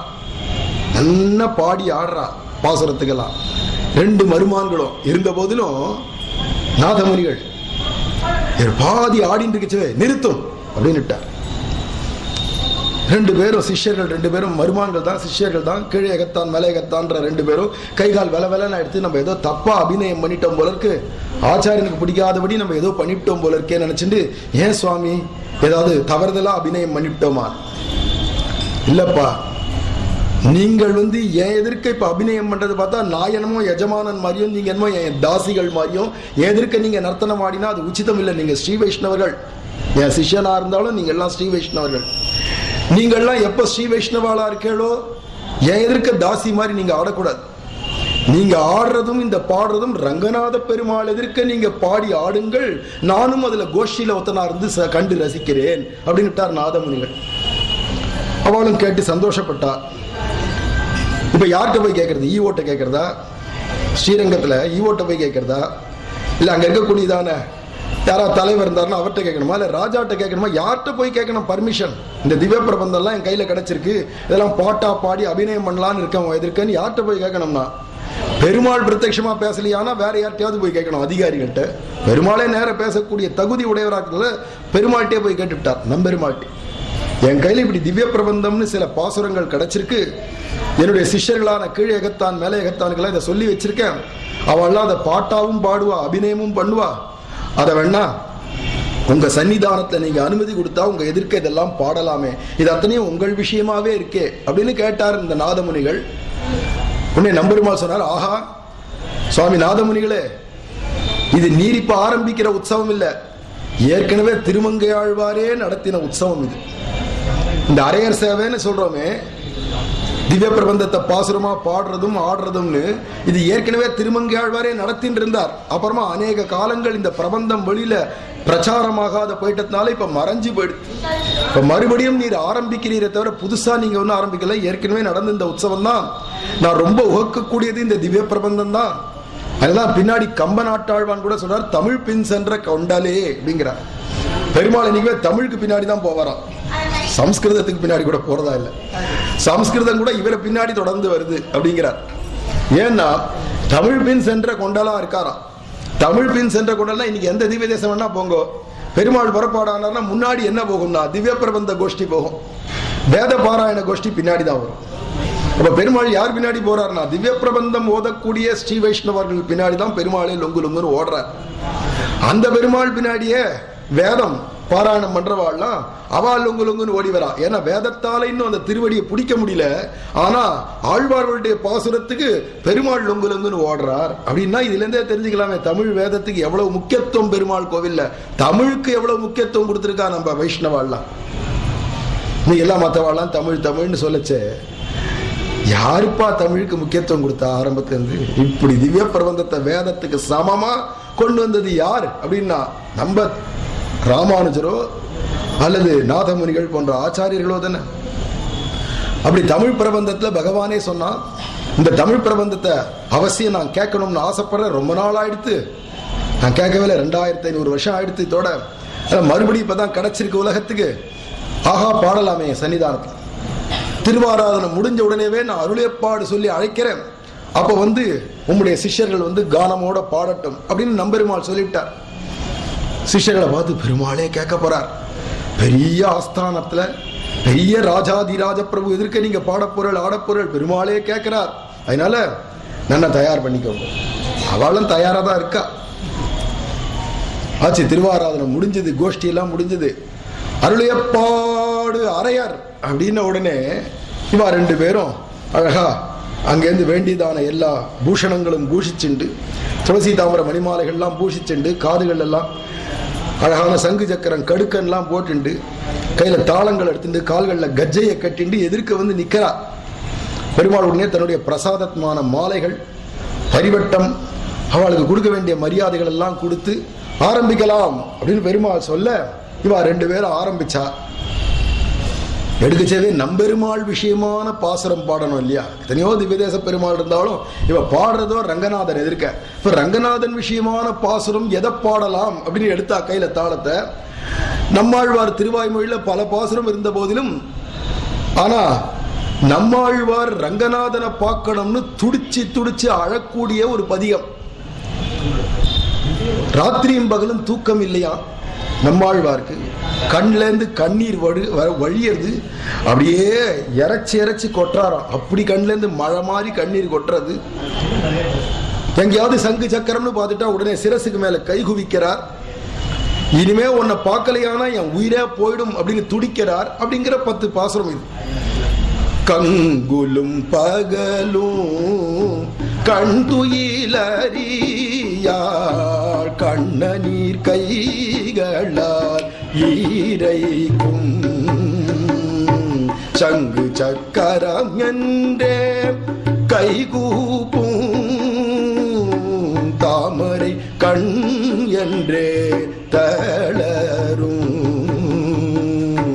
எங்கனே தரிக்கேன் உன்னை விட்டல்லும் இருநிலம் கை துழாவிருக்கும் செங்கையல் பாய் நீ திருவரங்கத்தாய். இந்த இடத்துல கை துழாவிருக்கும். நம்மாழ்வார் அந்த பெருமாளை தேடுறார். எங்க இருக்காரோ தெரியலையே, பெருமாள் காண கிடைக்கலையேன்னு தேடச்சே கையினால துழாவராரம் போட்டு மணலெல்லாம் துழாவரார். இங்க கிடைக்கிறாரோ பெருமாள், இங்க இருக்காரோ, அங்க ஒளிஞ்சிட்டு இருக்காரோ, இங்க இருக்காரோ அப்படின்னு தேடுறாரா நம்மாழ்வார். அப்படி ஒரு உருக்கமான இந்த பாசுரம். என் சிந்தித்தாய் இவள் திறத்தே அப்படின்னு சொல்றார் இல்லையா? அது மாதிரி என்ன நினைச்சுட்டு இருக்க, காட்சி கொடுக்க போறியா இல்லையா அப்படின்லாம் கண்ணீர் விட்டு நம்மாழ்வார் பாடுற இந்த பாசுரம், ஒரு பாசுரம் பாடி அதுக்குரிய அபிநயங்கள் பண்ண, இதை கேட்ட உடனே நம்பெருமாளாகிய ரங்கநாதனே போரும் நிறுத்தும் அப்படின்னுட்டார். ஆச்சாரியன் சொன்னதுக்கு கேட்டுடலாம், ஆச்சாரியா நிறுத்துன்னு சொல்லிட்டேரே, என்ன காரணம் தெரியலையே, நான் ஏதாவது தப்பா அபிநயம் பண்ணிவிட்டேனா அப்படின்னு கேட்கலாம். பெருமாள் போரும் நிறுத்தும்னா அவர்கிட்ட போய் ஏன் நிறுத்துன்னு சொன்னேன்னு கேட்க முடியுமான்னு? நிறுத்தும்னு உடனே வெலவெலத்து போயிட்டா. கையை பேசுகிறா, நம்ம ஏதாவது தப்பு பண்ணிவிட்டோமா ஆடுறதுலையோ பாடுறதுலையோ அப்படின்னு நினைச்சுட்டுச்சேவே உடனே நாதமுனிகளை பார்த்து பெருமாள் சொல்றாராம். அப்படி பெருமாள் பிரத்யட்சமா பேசியிருக்கார் அந்த காலத்துல. நாதமுனிகளை பார்த்து சொல்றார், ஓய் நாதமுனிகளே, இந்த பாசுரத்தை கேட்க கேட்க கேட்க இப்ப எனக்கு இந்த சமயத்துல நம்மாழ்வார் இந்த கோஷ்டியில இருக்கணும் போல எனக்கு தோன்றதே. அதனால இப்பவே ஆழ்வார் திருநகர்ல இருந்து நம்மாழ்வாரை எழுந்தருள பண்ணு வாரும், அப்புறமா இந்த பிரபந்தத்தை தொடங்கும் அப்படின்னா. இந்த பாசுரத்தை பாடின நம்மாழ்வார் இப்ப எதிர்க்க இருக்கணும், அவரை வச்சுண்டு இந்த கோஷ்டியில நான் இதை கேட்கணும் அப்படின்னு நம்பெருமாளே ஆசைப்பட, இது கார்த்திகை மாசம் இந்த நடந்த நிகழ்ச்சி. உடனே அந்த பிரபந்தத்தை அப்படியே அன்னைக்கு நிறுத்தினா நேர ஸ்ரீரங்கத்திலிருந்து ஆழ்வார் திருநகரி வரைக்கும் நடந்தே போய் மார்கழி 1ஆம் தேதிக்குள்ளால நம்மாழ்வார் அங்க விக்கிரகமா எழுந்துள்ளிருக்காரே அந்த ஆழ்வார் அங்கேருந்து ஸ்ரீரங்கத்துக்கு எழுந்துள்ள வந்து அப்புறமா திவ்ய பிரபந்தம் பல்லாண்டிலேருந்து தொடங்கி ஆரம்பிக்கலாம்னு பெருமாள் சொல்ல அந்த நம்மாழ்வார் எதிர்க்க 4000 திவ்ய பிரபந்தத்துல 3900 பாசுரங்களையும் நம்பெருமாள் கேட்கிறார். ஒவ்வொரு பதிகம் முடியச்சவும் அரையர்கள்லாம் என்ன பண்றானா, இத பாடினவர் குருகூர் சடகோபன்னு வரும், உடனே நம்மாழ்வார் பக்கம் திரும்பி அப்ப பாடுவார். இப்படி வழக்கம். அதுக்கப்புறம் மறுபடியும் அங்கேருந்து நம்மாழ்வாரை எழுந்துள்ளப்பண்டு தை மாசம் 1ஆம் தேதி வாக்கில் எழுந்துள்ளப்பண்டு இப்போ ஒரு 15 நாள்ல கொண்டு போய் சேர்ப்பா ஆழ்வார் திருநகர்ல. அதுக்குதான் அனத்தியன காலம்னு பேர். அந்த சமயத்தை 4000 திவ்ய பிரபந்தத்தை யாரும் சேவிக்க கூடாது, யாருமே கத்துக்கவும் கூடாதுப்பா, அத்தியனம் பண்ணக்கூடாது அப்படின்லாம் ஏன் வச்சான்னா, எல்லாரும் நம்மாழ்வாரை எழுந்துள்ளப்பண்டு வரத்துக்காக முதல்ல ஒரு 15 நாள், கொண்டு போய் சேர்க்கறதுக்காக பின்னாடி 15 நாள், நடுவில் மார்கழி மாசம் பூரா அத்தியன உற்சவம் அப்படின்னு வச்சுட்டான். அவ நம்பெருமாள் அங்க செவி சாச்சுச்சு, அவாவா இங்க கத்துக்கிறேன்னு ஆரம்பிச்சோ அவாவா அந்த பெருமாளை பிடிச்சி இழுக்க கூடாது. ஏன்னா பிரபந்தம் சேவிக்கிற இடத்துல பெருமாள் இருப்பார். அங்க பிரதானமா செவி மடுத்துச்சு, நம்ம வீடுகளில் செவிக்க ஆரம்பிச்சுட்டோம்னா பெருமாள் அங்கேயே இருக்கணும், இங்கேயே இருக்கணும், இங்கேயும் பிரபந்தம் கேட்கணும், அங்கேயும் கேட்கணும்னா நீ உன்னுடைய பிரபந்தமும் அதே பிரபந்தம் தான் நீ சேவிக்க போறதும், அங்க கோவில்ல சேவிக்க போறதும் ஒண்ணுதான். ஆனா அங்க பாட்டா பாடி சம்பிரதாயமா எப்படி அபிநயம் பண்ணாலும் அந்த அபிநயம் வியாக்கியானங்களோட அவ சொல்லுவா, அதை கேட்க பெருமாள் ஆசைப்படுறதுனால மற்றவாள்லாம் வீடுகளில் சேவிக்க கூடாது அப்படின்னு வச்சுக்கிட்டா. இப்படிதான் அத்தியன உற்சவம் ஆரம்பிச்சது. முதல்ல நாதமுனிகள் காலத்துல தான் ஆரம்பிச்சது. இப்படி அத்தியன உற்சவம் ஆரம்பிச்சு நம்மாழ்வாருக்கு கடைசியில் திருவடி தொழல் அப்படின்னு சொல்லக்கூடியதான அவருக்கு பரமபத பிராப்தியை கொடுக்கறது பரியந்தமான அந்த உற்சவத்தை பூர்த்தி பண்ணி நம்மாழ்வாரை விட்டு பிரிய மனசு இல்லாத நம்பெருமாள் அப்படி திரும்பி சந்நிதி ஆஸ்தானத்துக்கு போறதும் நம்மாழ்வாரும் விடை பெற்று போறதுக்கு மனசில்லாத கிளம்புறதுமாக அந்த உற்சவம் அந்த காலத்தெல்லாம் அப்படி நடந்திருக்கு. ஆழ்வார் திருநகர்லேருந்தே வந்துட்டு இருந்தார் நம்மாழ்வார். வருஷம் பல்லக்கில் எழுந்துள்ள கொண்டு வருவா. இப்ப எப்படி நம்ம அழகர் வண்டியூர் வரைக்கும் கிளம்பி வரார் இல்லையா வருஷம், அத மாதிரி இது 25 கிலோமீட்டர் தான். ஆனா ஆழ்வார் திருநகரி எங்க இருக்கு, ஸ்ரீரங்கம் எங்க இருக்கு, அவ்வளவு தூரத்துக்கு போகணுமானா 300-400 மைல் போயிட்டு வருதுன்னா பிற்காலங்கள்ல பல சிரமங்கள் ஏற்பட்டுட்டதுனால இங்க ஒரு நம்மாழ்வார் மிச்ச ஆழ்வார்கள் எல்லாரையும் இங்கேயே பிரதிஷ்டை பண்ணிட்டா ஸ்ரீரங்கத்திலேயே. அதனால ஸ்ரீரங்கத்தில் இருக்கிற நம்மாழ்வாரை வச்சுட்டே இந்த உற்சவங்கள்லாம் நடத்துறது அப்படின்னு ஆரம்பிச்சு இப்ப நடந்துட்டு இருக்கு. இப்படி சுவாமி நாதமுனிகள் இந்த அரையர் சேவையை ஆரம்பிச்சு வச்சார். ஆச்சரியமா 4000 திவ்ய பிரபந்தங்களையும் லோகத்துக்கு காண்பிச்சு கொடுத்தார். அதோடு இல்லாத இத்தர சாஸ்திர பிரபந்தங்களுக்கோ வேதத்துக்கோ எல்லாத்துக்கும் சாரம் எதிரானா நமோ நாராயணாய அப்படிங்கிற திருமந்திரம். அந்த திருமந்திரத்துக்கு அர்த்தங்கள்லாம் என்னென்னு ஏற்கனவே நம்மாழ்வார் இவருக்கு அனுகிரகம் பண்ணதுனால எல்லாம் தெரிஞ்சவராக இருக்கிறதுனால அதுக்கெல்லாம் சிஷ்யாளுக்கெல்லாம் உபதேசம் பண்றதும், அதுலேயே முக்கியமா துவயமந்திரம், துவயோபனிஷத்துன்ற உபனிஷத்துல சொல்லக்கூடிய துவயமந்திரம் சரணாகதி விஷயமான மந்திரம், அதுக்கு வியாக்கியானங்களை சொல்றதும், பகவத்கீதையில கடைசி ஸ்லோகமா இருக்கக்கூடிய சரம ஸ்லோகம் சர்வதர்மான் பரித்தேஜ மாமேகம் சரணம் ரஜன்ற ஸ்லோகம் இருக்கே, சரணாகதி நீ பண்ணிட்டியானா என்ன, உன்னுடைய எல்லா பாவங்கள்ல இருந்து உன்னை நான் விடுதலை கொடுக்கிறேன், கவலைப்படாதேன்னு சொல்லி முடிக்கிறார். சரணாகதி பண்ணு, கவலை இல்லாத நீ இருக்கலாம் இப்படின்னு பகவான் கடைசியா சொல்றார் இல்லையா. இந்த 3 ஸ்லோகங்கள் மந்திரங்களுக்கும் வியாக்கியானங்களை சொல்லிண்டும் எல்லாருக்கும் வைஷ்ணவ சம்பிரதாயத்தை பிரச்சாரம் பண்ணிட்டும் இந்த நாதமுனிகள் எழுந்தருளி இருந்தார். இவருக்கு பலவேறு சிஷ்யர்கள் இருந்தார் அந்த சுவாமி நாதமுனிகளுக்கு. ஏன்னா என்னைக்குமே ஒரு ஆச்சாரியர் சிறந்தவரா விளங்கி இருக்காரானா எல்லாரும் தான் ஆசைப்பட்டு வருவா. ஒரு பெரிய மரம், அரச மரம், ஆலமரம் இருக்குன்னா நிறைய பறவைகள் வந்து அதுல குடியேறும், வாச யோக்கியமா இருக்கேன். அது மாதிரி ஒரு உயர்ந்த ஆச்சாரியர் ஒருத்தர் ஞான அனுஷ்டானத்தோடு இருந்தாரானா அவரை தேடின்னு எல்லாரும் நிறைய பேர் வருவா.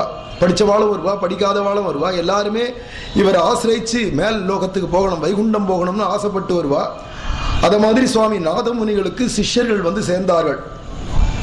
பொதுவா ஒரு ஆச்சாரியர்னு சொன்னா அவர் எதை எதிர்பார்க்கிறார் அப்படின்னா, முதல்ல அவர் எதை எதிர்பார்க்கிறார், நிறைய பேர் பிரம்மச்சாரிகள் என்னை தேடின்னு வரட்டும், சிஷ்யர்கள் நிறைய பேர் என்ன தேடின்னு வரட்டும், அத்தனை பேருக்கு நம்ம கத்துண்ட வித்தியை சொல்லித்தரலாமே அப்படின்னு எதிர்பார்ப்பான்னு வேதமே சொல்றது.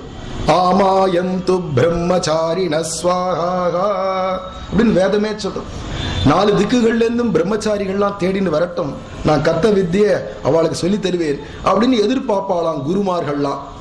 அத மாதிரி சுவாமி நாதமுனிகள் நினைக்கிறார், இப்படி சகல சாஸ்திரமும் என் கையில இருக்கு, நாட்டிய வித்யை இருக்கு, கான வித்யை இருக்கு, வியாக்கியானங்கள் இருக்கு, எல்லாம் இருக்கு, கேட்கறதுக்கு ஆள் வேணுமே அப்படின்னு நினைக்கச்சேதான் முதல்ல ஒரு சிஷ்யர் வந்தார்.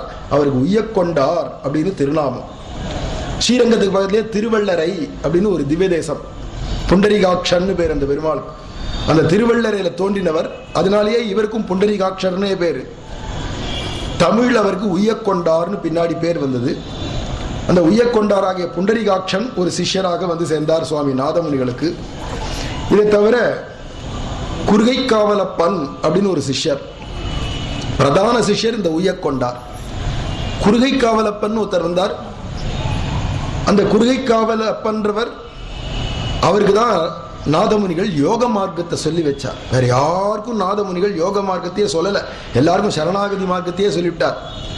சமாஷனம் பண்ணிக்கிறதும், திவ்ய பிரபந்தத்தை நித்திய சேவிங்கோன்றதும், திருமந்திரம் துவயமந்திரங்கள் எல்லாம் அனுசந்தானம் பண்ணுங்கள்னும், இப்படி ஸ்ரீ வைஷ்ணவ சம்பிரதாய பாதையை காண்பிச்சு கொடுத்துட்டு இந்த குருகைக்காவலப்பன் மட்டும் யோகத்துக்கு தகுதி உடையவராக்கிறதுனால அவருக்கு மட்டும் சொல்லி கொடுத்து இதுக்கு அப்புறமா உம்மோட இதை பூர்த்தி பண்ணிக்கலாம் அப்படின்னு வச்சுட்டார். ஆனால் திருக்குறுகைக்காவலப்பனோட அந்த யோக மார்க்கம் பூர்த்தியா எடுத்து அதுக்கு அடுத்து நம்பி கருணாகர தாசர் அப்படின்னு ஒரு சிஷ்யர் அவர் வந்து சேர்ந்தார். ஏறு திருவுடையார் அப்படின்னு ஒரு சிஷ்யர், திருக்கண்ணமங்கை ஆண்டான் அப்படின்னு ஒரு சிஷ்யர், அதுக்கடுத்து உருப்பட்டூர் ஆச்சான் பிள்ளை அப்படின்னு ஒருத்தர், வானமாமலை தேவி அப்படின்னு தேவி ஆண்டான் அப்படின்னு ஒருத்தர், சோக்கத்தூர் ஆழ்வான். இவ மொத்தம் 8 சிஷ்யா. சுவாமி நாதமுனிகளுக்கு 8 சிஷ்யர்கள் வந்து சேர்ந்தா, ஒவ்வொருத்தரும் மலமலையான சிஷ்யர்கள்.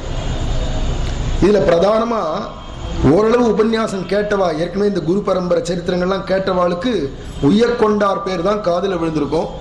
இன்னும் கொஞ்சம் அதிகமா உபன்யாசம் கேட்டவாளுக்கு இந்த நம்பி திருக்கண்ணமங்கை ஆண்டான் அப்படிங்கிற பெரியவரை பத்தி கொஞ்சம் கேட்டிருப்பா.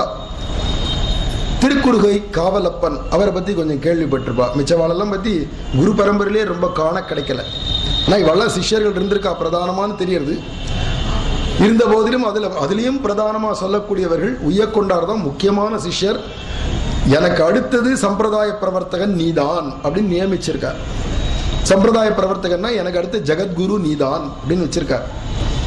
அந்த காலத்துல நாதமுனிகளுக்கு அடுத்தது இந்த உய்யக்கொண்டார்ன்றவர் தான் பிரதான சிஷ்யரா வரார். இவர் சித்திர மாசத்துல கிருத்திகா நட்சத்திரத்துல அவதாரம் பண்ணார். சித்திரையில் கிருத்திகை இவருடைய திருநட்சத்திரம்.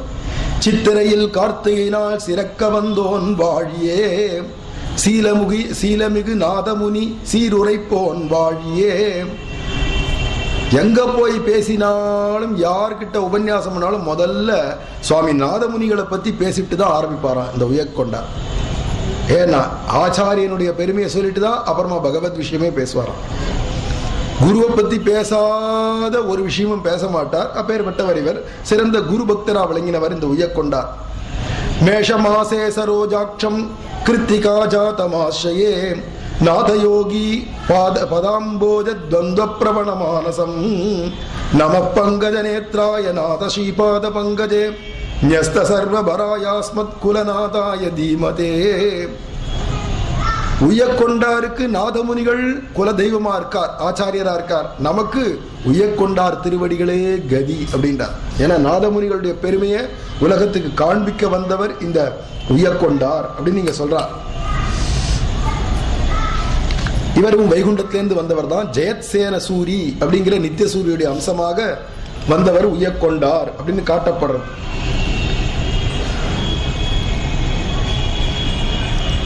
சுவாமி நாதமுனிகளுடையதான ஒரு ஆச்சரியமான அனுபவங்கள் இப்ப ஆரம்பிக்கிறது. நம்மாழ்வாருடைய பாசுரத்துல பார்த்தேன்னா, திருவுடை மன்னரைக்காணில் திருமாலை கண்டேனே என்னும் அப்படின்னு ஒரு பாசுரத்துல பாடுறார். ராஜாவை பார்த்துட்டாக்க, நல்ல தேஜஸ்வியான ராஜாவை பார்த்தா அந்த ராஜாக்குள்ளேயே கிருஷ்ணனுடைய அம்சம் உண்டு, ராஜாக்களுக்கே வைபவம் உண்டுன்றார். அப்பேற்பட்ட ராஜாவை பார்த்துட்டா கிருஷ்ணனையே பார்த்தா மாதிரி இருக்கும் அப்படிங்கிறார் நம்மாழ்வார். அது நாதமுனிகளுக்கு அனுபவத்தில் இருந்தது அப்படிங்கிறார். என்ன அனுபவம்னு பார்க்கணும். அதான் ரொம்ப ரசமான சரித்திரம் இதெல்லாம். ஒரு சமயம் காலங்கார்த்தால பொழுதுல சுவாமி நாதமுனிகள் ஸ்நானம் பண்ணிட்டு மடி உடுத்தின்னு இருக்கார், வேஷ்டி உடுத்தின்னு விட்டார். திருமண் காப்பு இட்டுக்கணும்.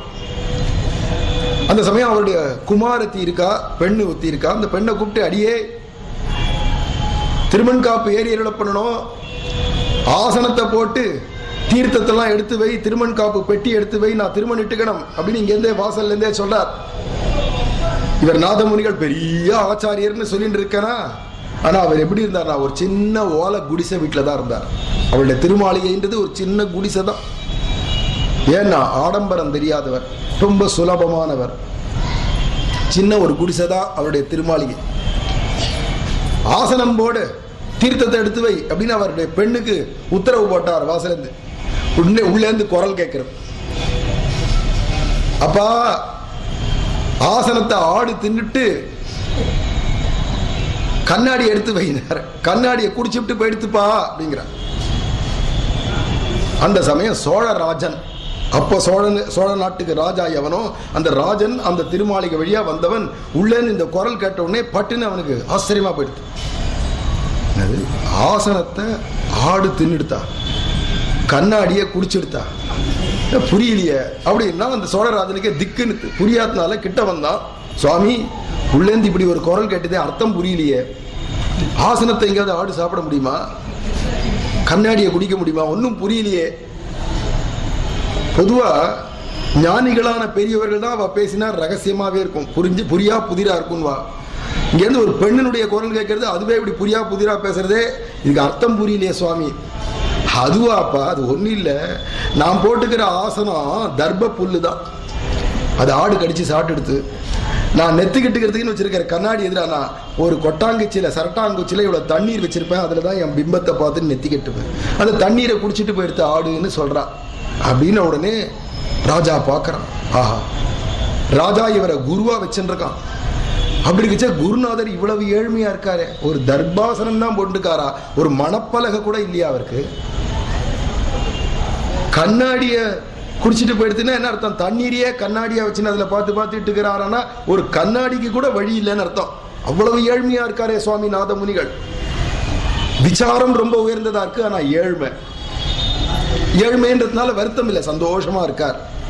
அவர் உட்காந்துக்கிச்சே என்ன கால் மேல காலை போட்டு ஷோக்கா அப்படி உட்காந்து இருந்தாருன்னா அவர் பார்த்தா ஏழைன்னா சொல்லத்தோம், கம்பீரமா அப்படி உட்காந்துருக்கார். உடனே பார்த்தான் ராஜா, அடியன் சுவாமி நான் கிளம்புறேன் அப்படின்னா சேவிச்சுட்டு கிளம்பிட்டான். கொஞ்ச நாள் கழிச்சு மறுபடியும் வந்தான். வந்த உடனே நாதமுனிகள் வாசல்ல திண்ணையில உட்காந்துருக்கார், ஏதோ பாராயணம் பண்ணிட்டு இருந்தார். வந்து சாஷ்டாங்கமா விழுந்து சேவிச்சான் சோழராஜன்.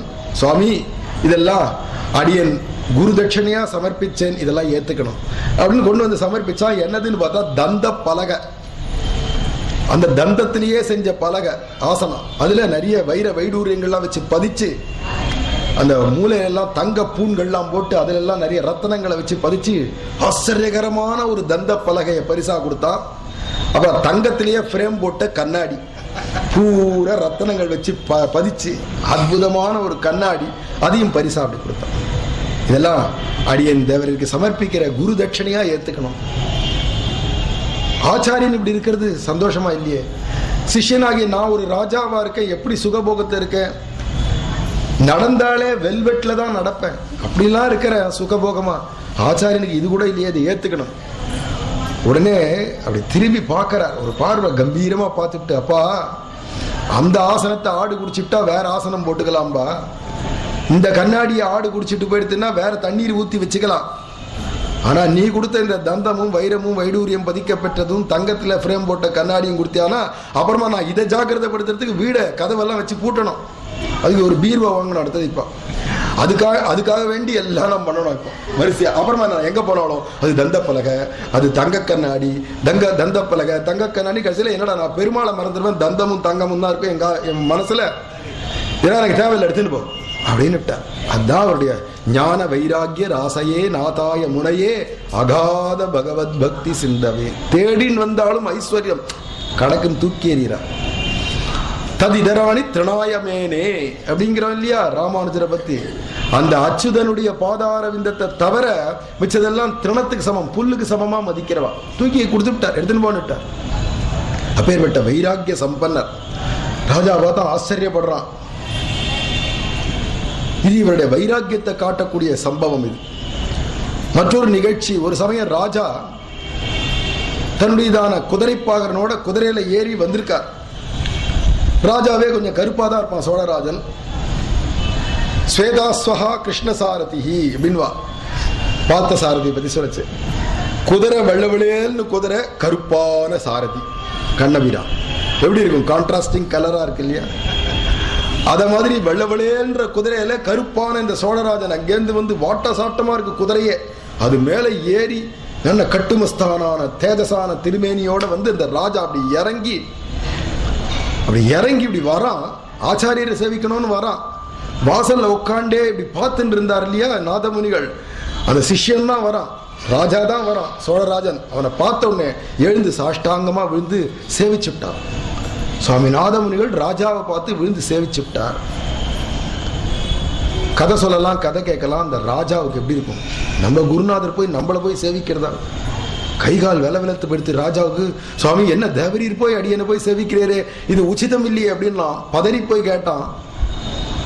ஓ சோழராஜனாப்பா, நான் சக்கரவர்த்தி திருமகன் வரானோன்னு தோணிடுத்து, அதனால சேவிச்சுட்டேன்னார். சக்கரவர்த்தி திருமகன் ராமருக்கு பேர்.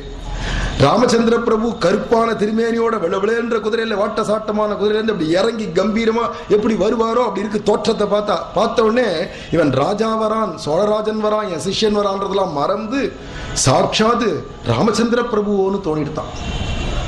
மற்றொரு சந்தர்ப்பம் தானே குதிரைப்பாகனா இருந்து தோளை கூட கொடுத்துட்டாராம் ராஜாவுக்கு. ராஜா தோள் மேல பகல்ல பாகனுடைய தோல்ல கை வச்சு அழுத்திண்டு தான் ஜம்ப் பண்ணி ஏறணும் குதிரை மேல. குதிரைப்பாகான்னு சொல்லிட்டு ஆச்சாரியருக்கு இப்படி அஞ்சலி பண்ணிட்டு குதிரைப்பாகான்னு சொல்லிட்டு யாருடைய தோல்லையோ கையை வச்சு அழுத்தினா அங்க சில பார்த்தா நாதமுனிகள் தோல்லையே கையை வச்சு அழுத்தி ஏறி இருக்கான். ஜம்ப் பண்ணி ஏறிட்டு இப்படி திரும்பி பார்க்கறான். பார்த்தா நாதமுனிகள் நிற்கிறார். திரும்பி மறுபடியும் குதிரையிலேருந்து குதிச்சான். சுவாமி இப்படி பண்ணலாமோனா, சக்கரவர்த்தி திருமகன் அப்படின்னு உன்னை பார்த்தா தோணித்து, நான் ஒரு சுமந்திரனா இருந்து தோளை கொடுப்போமேன்னு கொடுத்தேன் அப்படின்னார். இப்படிலாம் அனுபவம் அவருக்கு. நடிப்பில்லாத ஒரு பக்தி, ஏமாத்தம் இல்லாத ஒரு பக்தி. இது ஒரு சமயம். மற்றொரு சமயம் இதே ராஜாவுக்கு 8 மகிழ்ச்சிகள் உண்டு, மனைவிகள் உண்டு சோழராஜன். ஒரு சமயம் குடும்ப சமேதனா வந்து ஆச்சாரியரை சேவிக்கலாம்னு 8 மகிழ்ச்சிகளோட அவெல்லாம் மூடு பல்லக்கில் வந்து இறங்குறா. இவனோ தேர்ல வந்து இறங்குறான். ராஜா அப்படி இறங்க 8 மகிழ்ச்சிகளோட அப்படி அத்தனை பேரும் எழுந்து வெளியில வரா. பார்த்தாரோ இல்லையோ சாஷ்டாங்கமா சேவிச்சுட்டார் மறுபடியும். ஏன்னா துவாரகாதீசன், ருக்மணி, சத்யபாமா, ஜாம்பவதி, லக்ஷ்மணா, காளிந்தி போன்றதான 8 மகிழ்ச்சிகளோட வரதா தோணித்துன்னு சொல்றார். இதெல்லாம் அவருடைய அனுபவங்கள், சொல்லிக்க முடியாத ஆச்சரியமான ஒரு அனுபவங்கள்லாம் சொல்லப்படுது.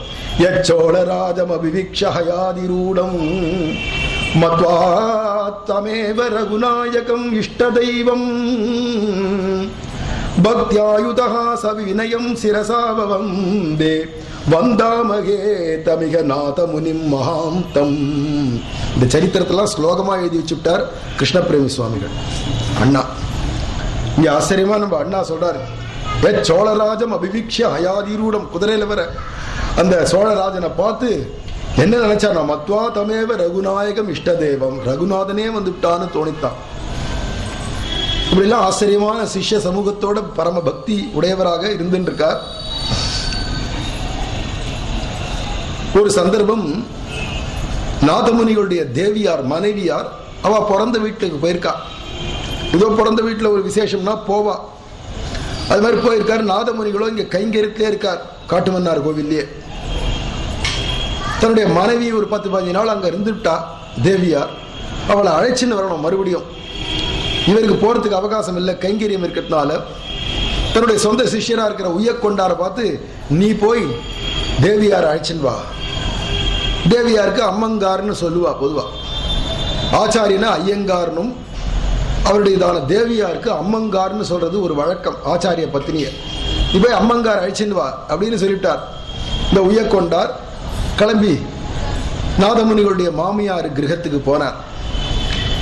ஆனா இந்த உய்யக்கொண்டார் சகல சாஸ்திரமும் படிச்ச சிஷ்யர் தான், மகாத்மா தான், அவதார புருஷர் தான். இருந்தாலும் கருப்பா இருப்பார், கொஞ்சம் பார்க்க ரொம்ப அப்படியே கம்பீரமாலாம் இருக்க மாட்டார், ரொம்ப வினயமா இருப்பார். இவரை பார்த்த உடனேவே இவரும் ஒரு ஆச்சாரிய புருஷர் தான் அப்படின்றது புரிஞ்சுக்க முடியல, மகாத்மான்னு புரிஞ்சுக்க முடியல. அவ மாமியார் கிரகத்துல இவர் வந்த உடனேவே சுவாமி நாதமுனிகள் அனுப்பிச்சார் இந்த அடியேனை அம்மங்கார் அழைச்சின்னு போறதுக்காக வந்திருக்கேன் அப்படின்னு சொல்லிவிட்டார். சொன்ன உடனேவே அவ கிரகத்துல என்ன நினைச்சுட்டா, இவர் ஏதோ சாதாரண ஒரு வைஷ்ணவர் தான் ஆக்கும் நினைச்சுட்டு வாசத்தினையிலேயே உட்கார வச்சுட்டா. எல்லாரும் சாப்பிட்டதுக்கு அப்புறமா கடைசியா இவருக்கு பிரசாதத்தை இலையில போட்டு வாசல்லே உட்கார வச்சு சாதம் போட்டு போர்ச்ச வழி அனுப்பிச்சு வச்சுட்டா. தேவியாருக்கு வேணா தெரியுமே தவிர இந்த உயர்கொண்டார் எப்பேற்பட்டவர்னு தெரியுமே தவிர அவ அம்மாவுக்கு அப்பாவுக்கு யாருக்கும் தெரியாது. அதனால அவள்லாம் இவருக்கு அவ்வளவு மரியாதை கொடுக்கல. சாதாரணமாவே வாசல்லே உட்கார வச்சு சாதம் போட்டு அனுப்பிச்சுட்டா. உயர்கொண்டார் தேவியார் அந்த அம்மங்கார் கிரகத்துக்கு வந்து சேர்ந்துட்டா திருமாளிகைக்கு. இருந்த போதிலும் இந்த உயர்கொண்டாரை கூப்பிட்டு கேட்கிறார் நாதமுனிகள், அப்பா என்னுடைய மாமியார் கிரகத்துக்கு ஒன்று அனுப்பிச்சேனே, அங்கே எல்லாரும் ஒன்ன ஒழுங்கா கவனிச்சாளா, மரியாதை கொடுத்தாளா, உனக்கு உபச்சாரங்கள்லாம் பண்ணினாளா அப்படின்னு விசாரிக்கிறார். அதுக்கு சொன்னார் உயர்கொண்டார் சொல்றார், அடியேன போய் உபச்சரிக்கிறதுக்கு நான் என்ன ஆச்சாரியனா? தேவருடைய பாத தூளி உங்களுடைய மாமியார் கிரகம்ன்றது எனக்கு பரம லட்சியமாச்சே. அவள்லாம் என்னை மதிக்கணும்னு நான் எதிர்பார்க்க கூடாது, எதிர்பார்க்கல. சரி, அது போட்டாங்க, என்ன நடந்ததோ அதை சொல்லும். போனோம்னே உள்ளவான்னு அழைச்சாளா, உள்ளுக்குள்ள ஆசனம் போட்டு உட்கார வச்சாளா, முதல்ல உனக்கு பிரசாதம் போட்டாளா, எல்லாத்தையும் விசாரிக்கிறார் மெனக்கெட்டு. உயர்கொண்டார் சொன்னார், இல்ல வாசத்திணையில தான் உட்கார வச்சார். வாசத்திணையில உட்கார வச்சாளா? அது போட்டோம். பிரசாதமாவது முதல்ல கொடுத்தாளா? இல்ல எல்லாரும் சாப்பிட்டதுக்கு அப்புறமா கடைசியில அடியனுக்கு போட்டா, அதுதானே உச்சிதம் அப்படிங்கிறார் இவர். சரி, அது போட்டோம். கடைசியில உனக்கு பிரசாதம் போடச்சே நீ என்ன நினைச்சுட்டு சாப்பிட்டாய்?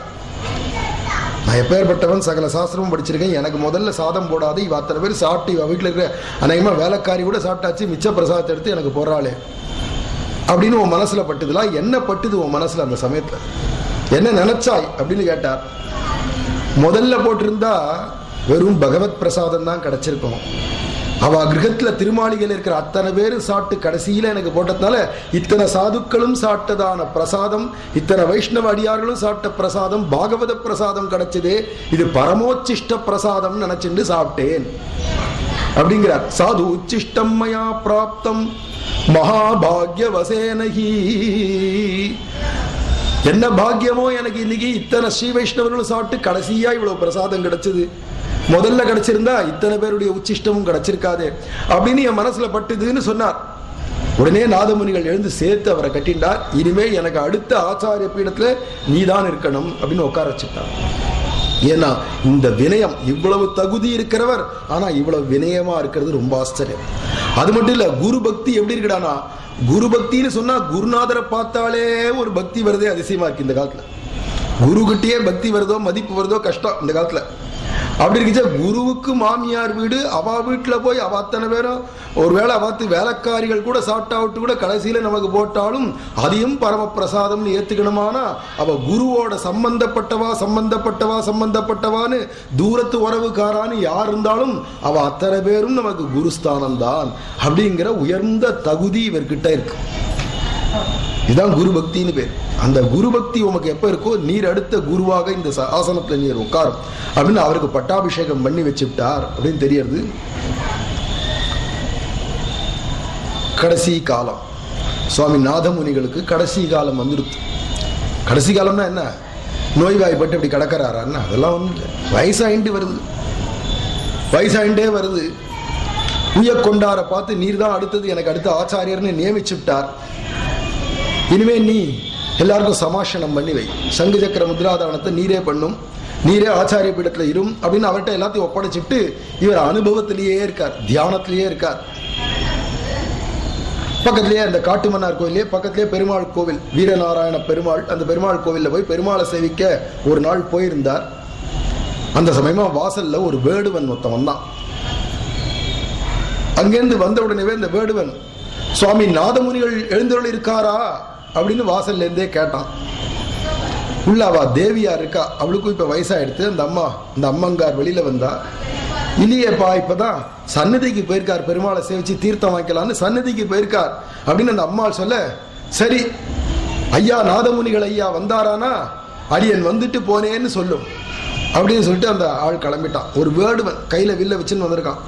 ஏதோ வேடுவ ஜாதி ஒரு வில்லன் வந்திருக்கான். பக்கத்துல பார்த்தா இன்னொரு வேடுவன் வந்திருக்கான், அவனும் கையில வில்லு அம்புமா இருக்கா. இந்த பக்கம் திரும்பினா ஒரு வேடு வச்சியும் கூட வந்திருக்கா, ஒரு குரங்க கூட்டின்னு வந்திருக்கா.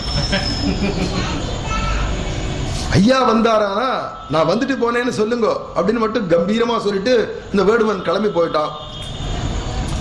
கொஞ்ச நாளைக்கெல்லாம் நாதமுனிகள் பெருமாளை சேவிச்சு தீர்த்த பிரசாதம் எல்லாம் வாங்கிட்டு திருமாளிகைக்கு வந்தார் கிரகத்துக்கு. அப்படி வந்த உடனேவே அம்மங்கார் சொல்றான், ஒரு வேடுவன் வந்தான், மற்றொரு வேடுவனும் கூட வந்தான். நல்ல கருப்பா இருந்தான், இவன் அவன் கொஞ்சம் வெளுப்பா இருந்தான், கையில வில்லம்பு ஏந்தினு கம்பீரமா இருந்தா. ரெண்டு பேரும் பக்கத்துல ஒரு வேடு வச்சு வந்தா, ஒரு குரங்கையும் எடுத்து கூட்டின்னு வந்தா. ஐயா நாதமுனிகள் இருக்காரான்னு விசாரிச்சார். சந்நிதிக்கு போயிருக்காருன்னு நான் வந்துட்டு போனேன்னு சொல்லு அப்படின்னு சொல்லிட்டு கிளம்பி போனார். அப்படின்னு ஒண்ணு எந்த வழியா போனார், எந்த வழியா போனார்னு பதட்டத்தோட கேட்டார் நாதமுனிகள். இப்படியா இந்த வழியா தான் போனார் அப்படின்னு அந்த அம்மாள் சொன்னாலோ இல்லையோ, நாதமுனிகள் அப்படியே எடுத்தார் ஓட்டம். தெருவலி ஓடுறார். இந்த வழியா யாராவது ஒரு வேடுவன், இன்னொரு வேடுவன், ஒரு வேடு வச்சு ஒரு குரங்கோட யாராவது போனாளா வழியெல்லாம் கேட்டுன்னு போறார் விசாரிச்சுட்டே. இப்படி போனார்கள் போனார்கள் போனார்கள்னு சொல்றா. இந்த கிராமம் பூரா கேட்டு முடிச்சாச்சு. கிராமத்தினுடைய எல்லை வந்துடுத்து, எங்க போனான்னு தெரியல. மேலும் ஒத்தடி பாதை வழியா அடுத்த கிராமத்துக்கு ஓடி போய் அங்க வந்து கேட்கிறார், இந்த வழியா வந்தாளான். இப்படிதான் போனார்கள் அப்படின்னு அந்த ஊர்ல இருக்கிறவா சொல்றா. இங்கேயும் சொல்றாளேன்னு அந்த ஊர், அடுத்த ஊர்னு வரிசையா ஊரா தாண்டி கங்கை கொண்ட சோழபுரம் அப்படின்னு இப்ப ஊர் இருக்கு. அந்த ஊர்கிட்ட வந்த உடனே அங்க கிராமத்து ஜனங்கள்கிட்ட இந்த வழியா ஒரு வேடுவன் இன்னொரு வேடுவனோட வில்லம் பேந்திண்டு ஒரு வேடு வச்சியோட ஒரு குரங்கோட வந்தாரா அப்படின்னு அங்க விசாரிச்சார் நாதமுனிகள். அப்படி யாரும் வரலையே அப்படின்னுட்டா அந்த ஊர்ல. இது வரைக்கும் வந்த போனார்கள் போனார்கள்னே தானே சொன்னா, இந்த ஊர்ல மட்டும் அப்படி யாரும் வரலையேன்னு உடனே ஆஹா அப்படி திரும்பினார். ஒரு கோவில் இருக்கு. இது என்ன கோவில் அப்படின்னு விசாரிச்சார். ராமச்சந்திர பிரபுடைய திருக்கோவில். ஆஹா, இவர் தான் வந்திருக்கிறார். ஒரு வேடுவன் கருப்பா வாட்ட சாட்டமா இருக்கிறது யாருடான்னா ராமபிரான். இன்னொரு சவப்பா வாட்ட சாட்டமா வந்தது லக்ஷ்மணர். ஒரு வேடு வச்சு வந்தான்றது சாட்சாத் சீதா பிராட்டி. குரங்கு ஹனுமார்னு புரிஞ்சுட்டார். ஆஹா ராமா, என்னை தடுத்தாட்கொள்றதுக்கு நீ தான் வந்தியோ அப்படின்னே அந்த கோவிலுக்குள்ள அப்படி நுழைஞ்சி ராமா அப்படின்ட்டு போனார். அப்படியே மறைஞ்சு போயிட்டார். சுவாமி நாதமுனிகள் அந்த கங்கை கொண்ட சோழபுரத்திலேயே பெருமாள் கோவில்ல உள்ள போனவர் தான், அப்புறமா காண கிடைக்கல, மறைஞ்சு போயிட்டார் அப்படின்னு அவருடைய சரித்திரம். என்ன அற்புதமான சரித்திரம், எவ்வளவு பவித்திரமான வாழ்க்கை. சகல சாஸ்திரமும் படிச்சார்னதில்ல, அனுபூதி இருந்து நம்மாழ்வாரியே யோக தசையில பிரத்யட்சமா பார்த்து உலகத்துக்கு 4000 திவ்ய பிரபந்தத்தையும் மறுபடியும் புனருத்தாரணம் பண்ணி நமக்கெல்லாம் அள்ளி கொடுத்த வள்ளல் அப்படின்னு சொல்லணும் சுவாமி நாதமுனிகளை. அது மட்டும் இல்லை, நானிலத்தில் குருவரையை நாட்டினான் வாழியேன்னு சொல்லும்படியா உலகத்துல மறுபடியும் ஒரு குரு பரம்பரையை ஆரம்பிச்சு வச்சார்.